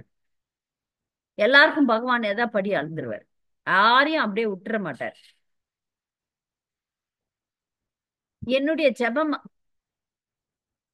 நான் நான் கிருஷ்ணருடன் மிக நெருக்கமாக வருவதற்காக என்னுடைய இதயத்தில் இருந்து ஜெபிக்கிறேன். அது சொல்லிட்டோம். என்னுடைய ஜெபமாலை ஸ்ரீ கிருஷ்ணர் உடன் என்னை சேர்த்து வைக்கும் ஒரு கருவியாக எனக்கு ஆன்மீக உலகம் திரும்புவதற்கான ஒரு பயணச்சீட்டு. ஜெபமாலைன்றது ரொம்ப முக்கியம். அதான் நமக்கு பயணச்சீட்டு. தினமும் ஜெபம் செய்வதற்கு நான் முழுமையாக குரு மற்றும் கிருஷ்ணரை சார்ந்திருக்கிறேன். அது வந்து சரண்டர். குரு கிருஷ்ணரை சார்ந்திருக்க வேண்டும். ஜெபம் செய்வது என்னுடைய நாளின் மிக முக்கியமான செயலாக நான் என்னுடைய வாழ்க்கையை அமைக்கிறேன். இப்ப நாளைக்கு எப்ப ஜெபம் பண்ண போறோம்னு இன்னைக்கே நம்ம திட்டம் போட்டுருணும். அந்த ஜெபம்னுடைய நேரம் வந்து நம்ம 4 to 6ன்னு வச்சிருக்கோம், 5 to 7ன்னு வச்சிருக்கோம். எப்ப வச்சிருக்கீங்களோ அது வந்து அசங்காம இருக்கணும். அது திட்டமிடுதலை முதல்ல பண்ணிடுங்க.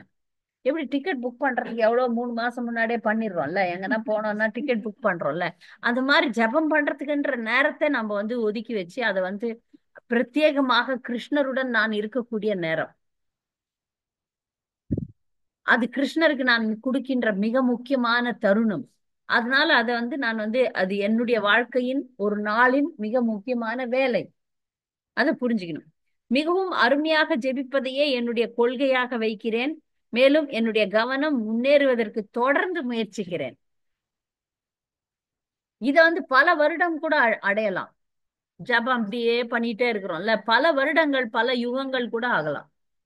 அதை நான் வந்து தொடர்ச்சியாக முயற்சி செய்ய வேண்டும். முயற்சி பண்ணா இப்பவே அடைஞ்சிடலாம். கவனமாக ஜெபிக்கிறது தான் நம்முடைய கொள்கை. நான் ஜெபம் செய்வதை இனிமையான செயலாக அனுபவிக்கிறேன். சந்தோஷமா பண்ணோம்னா தான் முடியும், இல்லைன்னா முடியாது. ஏன் இனிமையானா கிருஷ்ணரோட இருக்கிறதுக்கு தான் விரும்புறோம். நாமத்தை சொன்னோம்னா கிருஷ்ணரோட இப்பவே இருந்துக்கலாம். ஆன்மீக உலகம் போய் தான் கிருஷ்ணரோட இருக்கணும்னு இல்லை. நாமத்தை சொன்னோம்னா கிருஷ்ணரோட இருக்கலாம், எப்பொழுதும் இருக்கலாம். ஒரே ஒரு கதை சொல்லிட்டு முடிச்சிடுறேன். அனந்தாழ்வார்னு ஒருத்தர் இருந்தார். அனந்தாழ்வார் ராமானுஜருடைய சிஷ்யர். அவர் தினமும் மாலை கட்டி போடுறதுதான் அவருடைய சேவை. அவங்க குரு சொன்னாரு, நீ மாலை கட்டி போடு. சரி, மாலை கட்டி போடுறேன். அப்ப மாலை கட்டும் போது பூ எல்லாம் பறிக்க போகும்போது ஒரு பாம்பு வந்து அவரை கடிச்சிடுது. அப்ப சுத்தி இருக்கிற பக்தர்களுக்கு தான் தெரிஞ்சு போகுது. ஆனா அவர் மாலை கட்டுறதை விடல. மாலை கட்டி நான் போட்டுறேன்ட்டு மாலை கட்டினே இருக்கிறாரு. பாம்பு கடிச்சிச்சேப்பா, நீ செத்து போயிட்டீங்கன்னா என்னப்பா பண்ணுவேன்னு. உயிரோட இருக்கிற வரைக்கும் மாலை கட்டி பெருமாளுக்கு போடுறேன். செத்து போனேன்னா அங்க போய் மாலை கட்டி தான் போட போறேன். அதனால உயிரோட இருந்தாலும் நான் அதை தான் செய்வேன், செத்து போனாலும் அதே சார். அது மாதிரி இப்ப நாம வந்து ஜபம் பண்ண போறோம். ஆன்மீக உலகம் போனாலும் ஜபம் பண்ண போறோம். ஏன்னா கோபிகள்லாம் அதான் பண்ணாங்க. உயர்ந்த நிலையிலயும் ஜபம்தான், நம்ம இருக்கிற தாழ்ந்த நிலையிலயும் ஜபம்தான். ஜபத்தை கொண்டுதான் பகவானை அடைய போறோம். நாமத்தை கொண்டுதான் அந்த நாமத்துக்கு சொந்தக்காரரான கிருஷ்ணரையே அடைய போறோம். புரியுதுங்களா? அதனால இதுக்குதான் நம்ம ரொம்ப முக்கியத்துவம் தரணும். எவ்வளவு முடியுதோ அப்ப தொடர்ந்து ஜெபம் பண்ணுங்க. நம்ம மற்ற விஷயங்களை தவிர்ப்போம். நமக்கான இந்த வாய்ப்பை பகவானுக்கு நன்றி கூறி, சவுத் விருந்தாவன் பகவானுக்கு நன்றி கூறி, குருவாயூரப்பனுக்கு நன்றி கூறி தொடர்ந்து ஜெபிப்போம். சந்தேகம் இருந்தா கேட்கலாம். ஆன்லைன்ல இருக்கிறவங்கள ஏதாவது சந்தேகம் இருந்தா கேளுங்க. நாளைக்கு இதே தொடருவோம். பொதுவான கருத்துக்களை தான் சொல்றேன். ஏன்னா ஜபத்துக்கான அந்த செமினார்ல 12 நாள் வகுப்புல எல்லாத்தையும் விவரமா சொல்லியிருக்கேன். என் நேரமின்மை காரணமாக சுருக்கமா சொல்றோம். பக்தர்களுக்கு ஏதாவது இந்த கருத்துக்கள்ல சந்தேகம் இருந்தா கேட்கலாம்.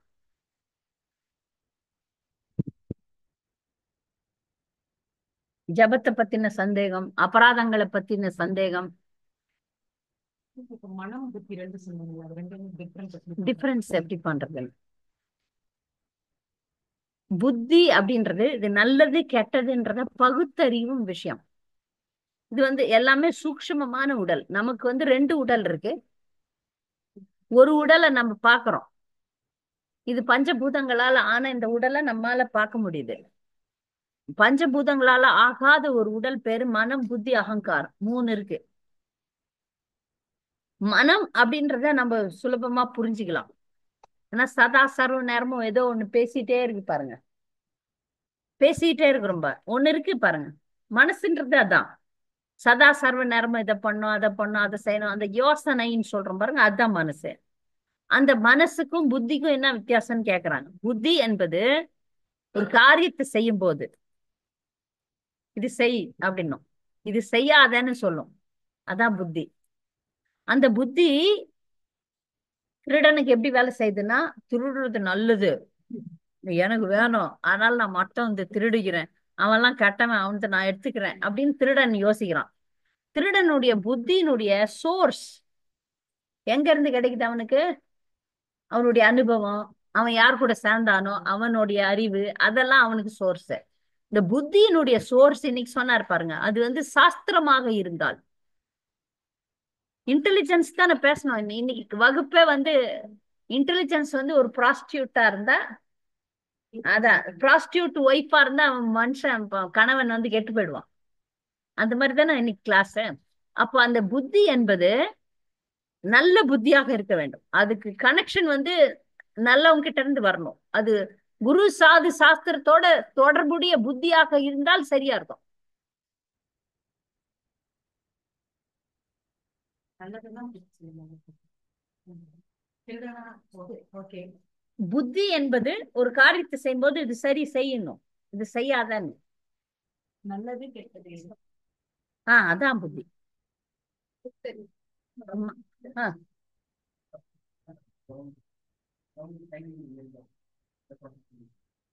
ஜப்பா டைம் வந்து காலையில தான் நல்லது. 7 நிமிஷம். ஆமா, நீங்க கொஞ்சம் வேகத்தை, அதாவது எங்கன்னா இப்ப ஜபம் பண்றவங்க சில பேர் என்கிட்ட சொல்லியிருக்காங்க 10 நிமிஷம் ஆகுது, 15 நிமிஷம் கூட ஆகுதுன்றாங்க. நீங்க ஏதாவது விட்டுருவீங்க. பொதுவா அது ஆராய்ச்சி பண்ணி கொடுத்துருக்காங்க, 5 நிமிஷத்துல இருந்து 7 நிமிஷம், குறைஞ்சபட்சம் 5, 7:30 ஆகலாம், 7 ஆகலாம், ஆகலாம், மூச்சு இப்படி விட்டு விட்டு பண்றதுல. ஆனா அதுக்கும் மேல உங்களுக்கு ஆகுதுன்னா நீங்க ஒரு ஸ்லோவா பண்ணலாம், அந்த மணி எண்றதுல தப்பு பண்ணலாம். அது கவனம் செக் பண்ணுங்க, எங்க தப்பு விடுறீங்கன்னு செக் பண்ணுங்க. சில பேர் 2 மணி நேரம் எடுத்துக்கிறாங்க, சில பேர் 1.5 மணி நேரம் வச்சு. எனக்கெல்லாம் 2 மணி நேரம் ஆகும். சில பேருக்கு அந்த தம் பிடிக்கிற சக்தி இருக்கும், அதனால அவங்க வந்து பண்ணுவாங்க. சில பேர் வந்து அந்த ஜபத்தெல்லாம் நாளைக்கு எப்படி ஷூன்னு ஜபம் பண்றாங்க, அதெல்லாம் நாளைக்கு பேசிடலாம். சரியா? ஏதாவது சந்தேகம், வேற ஏதாவது சந்தேகம்? டிவோட்டிஸ் எங்க வீட்டுல இல்லாதனால பகவானுக்கு பக்கத்துல வந்து டெலிகிராஸ் வச்சிருக்காங்க. நான் கீழே வச்சாலும் மேல வச்சு இல்ல இல்ல, அங்கெல்லாம் நீங்க கம்மன் தான் இருக்கணும். நீங்க மட்டும் மாறிக்கணும், அவ்வளவுதான். அதுதான் மத்தது. நீங்க மட்டும் தான் மாறிக்கணும். இப்ப உங்க வீட்டுல வேறவங்க எல்லாம் இருக்கிறாங்க, ஆனா அவங்க அதுக்கு மேல கூட வச்சிருவாங்க. அதெல்லாம் நீங்க கிருஷ்ணர்கிட்ட வந்து மன்னிப்பு கேளுங்க, அப்புறம் உங்களுக்கு ஜெபம் மட்டும்தான். நிறைய ஜெபம் பண்ணுங்க, அவங்க எல்லாம் மாறுவாங்க. பகவான் மேல வச்சு வைக்கிறாங்க. வைக்கலாம், அப்படி வைக்கலாம். மேல இருக்கு அடுத்த வச்சு சரி சரி, விட்டுருங்க. சின்ன அனுபவம். ஆ, ஹாஸ்டல் இருக்க மாட்டேது, ஹாஸ்டல் இருக்கு. அப்போ ரொம்ப வருஷம் நான் ஒரு பக்கம் சாமி வச்சு கும்பிட்டு நான் வேங்க போயிடுவேன். சாயங்காலம் வரும்போது சாமி எல்லாம் அந்த பக்கம் கழிப்பேன். எவ்ரிடே போக்கல் எல்லாம் ரொம்ப சாயங்காலம் வந்து ரொம்ப அழுகுவேன். கூட்டிடணும். இல்ல டெய்லி பண்ணி பண்ணி அப்புறம் யாருன்னு ஒரு நாள் கண்டுபிடிச்சு யார் இப்படி பண்ணாங்க. அப்புறம் அவங்க கிட்டயும் போய் சொன்னேன், என்னோட பிளேஸ்ல தான் நான் வைக்கிறையா இப்படி பண்றீங்க. 12மே ஒரே மாசத்துல அவங்க பகவத்கீதை வாங்கி அவங்களே மாறி அப்புறம் சாண்டிங் பண்ண ஆரம்பிச்சு. ஸோ நான் கிருஷ்ணா கிட்டதான் சொல்லிட்டேன், கிருஷ்ணா எனக்கு தெரியாது, எனக்கு பக்தர் விட்டா எனக்கு வேற எதுவும் தெரிய மாட்டேங்குது. வீட்டுல பண்றாங்க, அது அவங்களுக்கு சித்தமா முடியாது, சொல்ல முடியாது. அப்புறம் ஒரு நாள் கண்டுபிடிச்சு சொல்லுங்க, அப்ப அவங்களே மாறிட்டாங்க. மாறி சரி.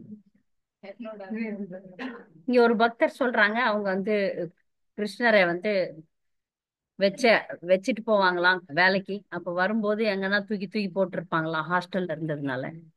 அப்புறம் ஒரு நாள் அதை கண்டுபிடிச்சு யாருன்னு கண்டுபிடிச்சப்ப அவங்க வந்து ஆஹ் அவங்க அந்த தவறை உணர்ந்து அவங்களும் பக்தர்களாக மாறினாங்களா பின்னாடி. இங்க தேவி தேவர்களை ஆல்டர்ல வைக்கிறத பத்தி ஒரு மாதாஜி கேள்வி கேட்டாங்க.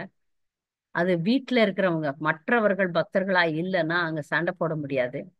அங்கு நாம் இந்த விஷயத்தை பொறுத்து கொண்டு போக வேண்டும், கிருஷ்ணர்கிட்ட பிரத்யேகமா மன்னிப்பு கேட்டுக்கணும். இல்லைன்னா ஒரு டீல் மாதிரி வச்சுக்கலாம், உங்க சாமி நீங்க அப்படிக்கா வச்சுங்க, என் சாமியை நான் இப்படிக்கா வச்சுக்கிறேன் அப்படின்னு ஒரு டீல் வச்சுக்கோங்க. ஒரு ஷெல்ஃப்ல 2ஆ பிரிச்சிடலாம். எப்படி பெட்ரூம் ரெண்டா பிரிறோம்ல, அந்த மாதிரி உங்களது ரூம் எந்த ரூம் அந்த மாதிரி ரெண்டா பிரிச்சுக்கலாம். நீங்க நீங்க வீட்டு தலைவி தானே? இத்தனை நாள் அப்படியே இருந்தது மாட்டேன் சரி. ஆனா இப்ப பொண்ணு வீட்லயே இருக்கிறதுனால ரெண்டாவது பொண்ணு இப்ப தலைவி ஆயிடுச்சு. பொண்ணு கேட்கலாம்ல. இல்ல உங்களுக்குன்னு தனி ரூம் இருக்கா? இருக்கு அது அதுல வச்சுங்க. பொண்ணுதான் சாமி ரூம் வைக்கணும், பொண்ணு கிச்சன் வைக்கணும், இதெல்லாம் வைக்கக்கூடாது அப்படிங்கிறத பத்தி அவங்க பெருசா சொல்றாங்க. கொஞ்ச நாள் போட்டோம், அப்புறம் பார்க்கலாம், வழி பிறக்கும். எங்க வீட்லயும் அந்த ப்ராப்ளம். நான் வந்து ஃபுல்லா டேட்டிஸ் வந்து கிருஷ்ணாவை தான் நினைச்சிருக்கேன். என் வீட்டுல வந்து அவங்க 3 பேர் என்னையும் இது நீ சமையல் மாட்டேங்கிட்ட பேர் வேறு கும்பிட மாட்டேங்கிறேன், இதுக்கு தீபாவளி இந்த காட்டு, இதுக்கு நெய் தீபம் காட்டு, இதுக்கு ஃப்ளவர்ஸ் எல்லாம் வெஞ்சு மாதாஜி பகவான் மட்டும் தான் வேண்டிப்பட்டு இப்ப வரைக்கும் எனக்கு அவர் மட்டும் தான் மனசு இருக்காது. அவங்க அவரை நினைச்சுக்கிட்டேன். இவங்கெல்லாம் சாமி இதுவாக தொல்லையெல்லாம் பண்றதுனால எனக்கு எவ்வளவோ கஷ்டங்கள் இருந்துச்சு. பகவான் வீட்டுக்கு வந்ததுக்கப்புறம் சந்தோஷம் கொடுத்துருக்காரு, கருணை கொடுத்துருக்காரு. எவ்வளவோ மாற்றம் வீட்டுக்காரர் மாறி இருக்காங்க. சின்ன பையன் யாரோ எதிரிக்காங்க. இந்த குழந்தை மாறி இருக்காங்க. பகவானோட கருணையும் உங்க கருணை சீக்கிரம் சொல்லி மாதாஜியோட கருணை மட்டும்தான் ரொம்ப கஷ்டப்பட்டு இங்க வந்திருக்கேன். அதெல்லாம் கவலைப்படாதீங்க, அடுத்த ஸ்டெப்புக்கு வந்துருவாரு. அடுத்த ஸ்டெப்புக்கு வந்துருவீங்க நீங்க. அடுத்த ஸ்டெப் வரும், படிப்படியா தான் முன்னேற்றம் வரும். அழக்கூடாது, அழுவாதீங்க, அழுவாதீங்க. நீங்க தேவி தேவர்களுக்கு மரியாதை கொடுங்க. சரி கும்பிடுறேன்னு சொல்லிட்டு சொல்லுங்க. நான் வந்து எப்படி ஒரு கற்புடைய பெண் கணவனை தவிர வேற ஒருத்தரை நினைக்க முடியாதோ அந்த மாதிரி நாங்க வந்து கிருஷ்ணருக்காக, அஹ், கிருஷ்ணர் தான் முழுமுதற் கடவுள். அதனால தேவி தேவர்களை நீங்க வந்து புரிஞ்சுக்குங்க. அதையும் கூட சொன்ன மாதாஜி, பகவானதை இவங்க எல்லாருமே அவரதான் கும்பிடுறாங்கன்னு கூட சொன்ன மாதாஜி. அவங்க கேட்க மாட்டாங்க. இப்ப இப்ப வந்து கேட்க மாட்டாங்க, படிப்படியா தான் கேட்பாங்க. பயமா இருக்கு சொல்றாங்க மாதாஜி, எங்களுக்கு பேசுறது இன்னைக்கு பண்றது பயமா இருக்குது அப்படிங்கன்னா ரிப்பீட்டா அந்த வேலையை செய்யறாங்க. இப்போ நிறைய பேருக்கு வந்து பிரச்சனை என்னன்னா அந்த அளவுக்கு முழு நம்பிக்கை வர்றதில்ல. இப்ப இந்திரதேவனை வணங்க கூடாதுன்னு கிருஷ்ணர் சொல்றாருல, அப்போ வந்து நந்த மகாராஜர்லாம் கிருஷ்ணர் சொல்றத கேட்பாங்க. குழந்தை வாத்சல்ய ரசத்துல இருந்தாலும் அவங்களுக்கு கிருஷ்ணர் சொல்றத கேட்கணும்ன்றது எப்பவுமே இருக்கிறது தானே. அவங்களுக்குள்ள உறவு வந்து ஸ்ட்ராங். அதனால மகன் சின்ன பையன் சொன்னாலும் நான் கேட்பேன்னு சொல்லிட்டு இந்திரனை வணங்குறதை விட்டுட்டு கோவர்தனனை வணங்குறாரு நந்த மகாராஜர். இது வந்து நமக்காக தான் இந்த லீலையே பண்ணுது. நந்த மகாராஜர் இந்திரன் எல்லாம் வணங்குற மாதிரி இல்ல. ஆனால் அவர் தூய பக்தர் இல்லையா? தூய பக்தர் இந்த மாதிரி ஒரு விஷயத்த கொண்டாடணும்ட்டு தான் இந்த லீலையை கிருஷ்ணர் காமிக்கிறார். இப்ப இந்த லீலையில இருந்து நம்ம பல விஷயம் தெரிஞ்சுக்கிறோம். எப்போ கிருஷ்ணரை தவிர வேற எதுவும் வேண்டாம்னு நிற்கும் போது தேவர்கள் கோவப்பட்டாலும் கிருஷ்ணர் நமக்கு துணை நிற்பார். இந்த அபக்தர்களுக்கு எல்லாம் என்ன பயம்னா கரெக்ட் தான். இப்ப இவ்வளவு நாள் கணபதியை கும்பிட்டு இருந்தேன், இன்னைக்கு ஓரம் வச்சுட்டேன்னா அவர் எதனா நம்மள தாக்குவாரா? குலதெய்வம் எங்க பார்த்தாலும் குலதெய்வம் குலதெய்வம் குலதெய்வம் தான். அவன் என்ன ஆகும்? ஏதாவது ஒரு வாழ்க்கையில எனக்கு ஒரு பிரச்சனை வந்தா உடனே எனக்கு வந்து குழந்தை இல்லாதப்போ அதான் போட்டு சாவடிச்சாங்க என்ன. கண்டிப்பா குலதெய்வம் கும்பிடல, அதனால தான் எங்க நாத்தனார் உனக்கு பதில் நான் போய் கும்பிட்டுக்கிறேன்னு போய் கும்பிட்டாங்க. நீ கும்பிட மாட்டேன். நான் வந்து தெளிவா தான் இருந்தேன். எங்க குருதேவிட்ட சொன்னேன். அவங்க இந்திரன் வந்து மழையை கொடுத்தப்போ கிருஷ்ணர் அங்க பர்சனலா இருந்து அவங்களெல்லாம் காப்பாத்தினார். என்ன காப்பாத்துவாரா? நான் தேவி கார்டு சொல்ல விட்டேன்னா என்ன காப்பாத்துவாரா அப்படின் போது, நீ சாதாரண ஆளா இருக்கலாம், ஆனா உன் நம்பிக்கையை பொறுத்து அவர் உன்னை காப்பாத்துவார். பாருங்க, திருப்பியா நீங்களும் அந்த பாயிண்ட்டுக்கு வராதீங்க. நான் அதையும் ஒரு வார்த்தையை என்னுடைய நரசிம்மருக்கு நான் சொல்லுவேன். என்னுடைய குல தெய்வம் நீதான், கொண்டாடும் தெய்வமும் நீதான். உலகம் எதனா சொல்லிட்டு போட்டோம், நான் உன்னதான் நம்புறேன், அவ்வளவுதான். நீ முழுமுதற் கடவுள்னு சாஸ்திரம் சொல்லுது. என்ன பகவத்கீதை பாகவதம் குரு சாது சாஸ்திரம் சொல்லுது. அதை விட மேல ஒண்ணும் கிடையாது. பகவானுக்கு மேல உண்மை எதுவும் கிடையாது. அவர் தான் அப்சல்யூட் ட்ரூத், கிருஷ்ணருக்கு பரம உண்மை. பரம உண்மை யாரு? கிருஷ்ணர் தான். எல்லாமே எல்லா சாஸ்திரம் சொல்லும்போது நாம ஏன் மத்தத்துக்கு பயப்படணும்? நமக்கு வந்து குல தெய்வம் நரசிம்மர். எல்லாருக்குமே குல தெய்வம், நமக்கு கொண்டாடும் தெய்வம் எல்லாருக்கும் நமக்கு வந்து கிருஷ்ணர் தான். அதனால நாம பயப்படவே தேவையில்லை. அவங்க எல்லாம் பயப்படுவாங்க, ஏன்னா அவங்களுக்கு வந்து பக்த சங்கம் கிடையாது. அவங்க ஜெபம் பண்ணல, பிரசாதம் சாப்பிடல, எப்படி நம்பிக்கை வரும்? நமக்கே வரலையே,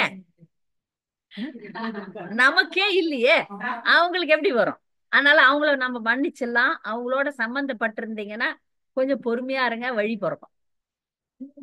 பயங்கரமா இருக்குது. அவங்க கிட்ட நீங்க பதில் பேசாதீங்க. அவங்க டெய்லி நாமக்கு சொன்னாங்க எனக்கு சொன்னேன், இந்த நாமம் வந்து என்ன செய்யுது இவ்வளவு நேரம் நீங்க 2 மணி நேரம் காலை 3 மணிக்கு எழுந்திருக்கிறேன், எனக்கு மன நிம்மதி கிடைக்குது. இப்ப மேஜிக் மாதிரி காட்ட முடியாது, இதுவும் நீங்க புரிஞ்சுக்கணும். எப்படி அவங்க எடுத்து சொல்றதுன்னு தெரியல. நீ கண்டுக்காதீங்க, பேசாதீங்க. இப்போ ஒரு விஷயம் இவங்களுக்கு சொல்லி புரிய வைக்க முடியல, நான் பேசவே மாட்டேன், கப் சிப்புன்னு போயிடுவேன், அவ்வளவுதான். அதுல பதிலே சொல்லக்கூடாது. ஏன்னா இப்ப ஒரு 1ஆம் கிளாஸ் படிக்கிற குழந்தை வந்து உங்ககிட்ட வந்து 10ஆம் கிளாஸ் பாடத்தை கேக்குதுன்னா எப்படி புரிய வைப்பீங்க சொல்லுங்க? அது மூளையே இல்ல. சில குழந்தைகள்லாம் கேட்கும், இந்த நீ அப்பாவும் எப்படி எப்ப கல்யாணம் பண்ணிக்கிறீங்க, இந்த மாதிரி சில ஏடா கூடமான கேள்வி எல்லாம் கேட்கும். அப்புறம் சொல்றேன்னு எங்க அம்மா சின்ன வயசுல அந்த மாதிரி கேள்வி எல்லாம் கேட்டா, அது பேர் மரத்துல தொங்குது பேர், ஏதோ ஒன்று கேட்போம், அது அது பேர் அங்க இருக்குது அதான் அப்படின்ட்டு ஏதோ ஒண்ணு சொல்லி அப்படி திசை திருப்பி விட்டுருவாங்க. இப்படி அறிவில்லாத ஜீவாத்மாக்களுக்கு பேசாம இருந்துடலாம். நான் என்ன பண்ணுவேன், ஏதாவது மாதிரி ஏடா கூடமா கேள்வி கேட்டாங்கன்னா உத்துடே பாப்பேன், அவ்வளவுதான். புரியாது அவங்களுக்கு எல்லாம், சொல்லலாம், கண்டிப்பா சொல்லலாம். நான் வந்து ஆரம்ப கட்ட பக்தர்களா நீங்க இருந்தீங்கன்னா பிரச்சாரம் பண்ணாதீங்க. யாரையும் உங்களுக்கு தெரிந்த உண்மைகளை மற்றவங்க மேல திணிக்காதீங்க. பக்தியை பொறுத்த வரைக்கும் அவங்களா வந்து நீங்க இதை பண்றீங்களே நானும் பண்றேன் அப்படின்னு ஒரு ஸ்டெப் எடுத்து வைக்கணும். அப்படி எடுத்து வைக்கும் போது எல்லாத்தையும் சொல்லலாம். அடிப்படையில இப்ப ஏன் நான்வெஜ் சாப்பிடக்கூடாது சொல்லணும், ஏன் ஜெபம் பண்ணணும் சொல்லணும், ஏன் பகவத்கீதா படிக்கணும் சொல்லணும், ஒரு முறை சொல்லணும். எல்லா சொந்தக்காருக்கும், என் சார்ந்த அனைத்து சொந்தக்காரங்களுக்கும் வெக்கத்தை விட்டுட்டு எல்லாத்தையும் சொல்லி கொடுத்தேன். அவங்க கேட்கலன்ற பட்சத்துல நான் வந்து என்னுள்ள ஸ்ட்ராங் ஆயிட்டேன். அவங்களுக்கெல்லாம் என்னன்னா, என்கிட்ட வரும்போது ஒரு நாள் அட்ஜஸ்ட் பண்ணிக்கீங்களா, நீ அட்ஜஸ்ட் பண்றியா, எனக்காக நீ வெஜிடேரியனா மாறு, நான் கேக்குறேன், எனக்காக நீ வெஜிடேரியனா மாறு, அப்ப நான் வர்றேன். வெறும்னே வெஜிடேரியன், நான் உன்னை பக்தனாவுன்னு நான் கேட்கல, நான் உங்களை பக்தனாவுன்னு கேட்டேன், நான் வெஜிடேரியனா மாறு, பரவாயில்ல, வெங்காயம் பூண்டு கூட சாப்பிடு பரவாயில்ல, ஆனா நீ வெஜிடேரியனா கூட ஆகலைன்னா உங்க வீட்டுல வந்து நான் என்னத்துக்கு சாப்பிடணும், அது கூட கேட்கறது இல்லை நான். இதுதான் நானு, அவ்வளவுதான். நீ திருந்த மாட்டேன்னு எனக்கு தெரிஞ்சு போச்சு. நான் என்னத்துக்கு என் கொள்கைகளை உனக்காக நான் விட்டு கொடுக்கணும்? என்னுடைய குறிக்கோளையே நான் ஏன் விட்டு கொடுக்கணும்? ஒரு மாதாஜி இருக்கிறாங்க, அவங்க வந்து பெரிய பணக்காரர், அவங்க கணவர் பக்தனா ஆகவே இல்லை. கணவன் பக்தனா ஆகாத பட்சத்துல என்ன பண்ணாங்க, அவங்க இந்த பார்ட்டி எல்லாம் போய் சாப்பிடணும், அவங்க போவாங்க, நல்லா அழகா ட்ரெஸ் பண்ணின்னு போவாங்க, அவங்க சாப்பிடவே மாட்டாங்க, யாருக்குமே தெரியாது, யாருக்கும் தெரியாது. அப்படி தட்டு எடுத்துப்பாங்க, அப்படியே எடுத்துமே குப்பையில போட்டு வந்துன்னே இருப்பாங்க, சாப்பிடுற மாதிரி ஆக்டிங் பண்ணுவாங்க. நமக்கு பக்திக்கான சா சாதகமான விஷயங்களுக்கு புத்தி வந்துனே இருக்கும். நாமளும் அப்படிதான். எங்கெல்லாம் டிப்ளமசின்னு பேர் அதுக்கு. பக்திக்காக பொய் சொல்லலாம், பக்திக்காக இந்த மாதிரி விஷயத்தெல்லாம் பண்ணி இந்த தேவையில்லாத உறவுகள்லாம் கட் பண்ணுங்க. யாரும் வந்து உங்களை சொல்ல, நானு சில பேரை சொல்ல, உங்க மகன் உங்களை மெயின்டைன் பண்ணலாம், வாங்கிக்கன்னு டெக்னிக்கா நடந்துங்க, அவ்வளவுதான். சண்டை எல்லாம் போடவே போடாதீங்க, அவ்வளவுதான். இது கிடைக்குதா, சரிப்பா நீ எப்படியாவது இரு, எனக்கு என்ன பண்றல்ல, ஓகே. அப்புறம் ஒரு காலகட்டம் வரும், ஒரு சூழ்நிலை வரும், அவங்களெல்லாம் உங்களால மாத்த முடியும். முடியாதுன்னு எதுவும் கிடையாது, மாத்தலாம் படிப்படியா. ஒரே ஒரு டவுட். இப்ப ஒரு நகரத்துல வச்சு எல்லாரும் ஒரு நகரத்துல எல்லாரும் செங்கம் கோவில் பண்ணிட்டு ஒரு 5 years back. இப்போ ஒரு 10 வருஷமா நான் அந்த கோவில் போறது இல்லை. அது பக்கத்துல பார்க்க சுத்தி நடந்துட்டு இருக்கேன். ஆனா அந்த பிரதோஷம் அது இதெல்லாம் வரும்போது கூப்பிடுறாங்க, ஜீனியர் போக பிடிக்கல, அதனால ஒரு மாதிரி என்ன ட்ரீட் பண்றாங்க. அது நடக்கும். அது என்ன அது என்னுடைய அனுபவம் எல்லாம் என்ன வந்து பிச்சை மாசம் மாசம் அவங்க donation தர மாட்டாங்க. இருந்தாலும் ஒரு மாதிரி பண்றாங்க. அதெல்லாம் கவலைப்படாது. இங்க உங்களுக்கு மரியாதை கிடைக்குது இல்ல, இந்த கோயிலுக்கு வந்து கிருஷ்ணர் வேண்டாம்னு சொல்றாங்க. அப்படி எல்லாம் கேக்குறாங்க. டைம் இல்லைன்னு சொல்லுங்க. பரவாயில்ல, ஒரு காலகட்டத்துல அந்த அபக்தர்கள்லாம் நம்மள புரிஞ்சுக்கணும். பரவாயில்ல, இப்ப அபக்தர்கள் இல்ல, இந்த மாதிரி எல்லாம் பண்ணுவாங்க உண்டு. குலதெய்வத்துக்கு வரி கேட்கறாங்க, பக்கத்து வரி 1000 2000 அது கொடுக்குவாங்க. உங்க கணவர் பக்தர் இல்லல்ல, அவர் கொடுப்பாருல்ல, கொடுட்டான். அவர் ஜாப் பண்றாரு பாரதி, நான்வெஜ் சாப்பிடுறது இல்ல. நான் குடிக்க மாட்டேன்னு 2 பேரும் சேர்ந்து முடிவு எடுங்க.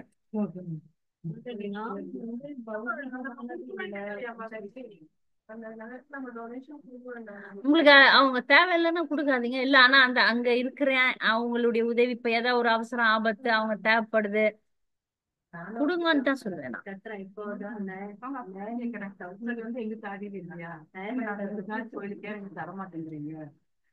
காசு கொடுத்துட்டு நீங்க போவாதீங்க.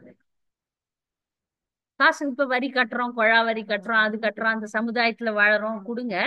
ஆனா நீங்க போகாதீங்க. உங்க டைம் முக்கியம், டைம் முக்கியம். அதனால நீங்க இது பண்ணாதீங்க.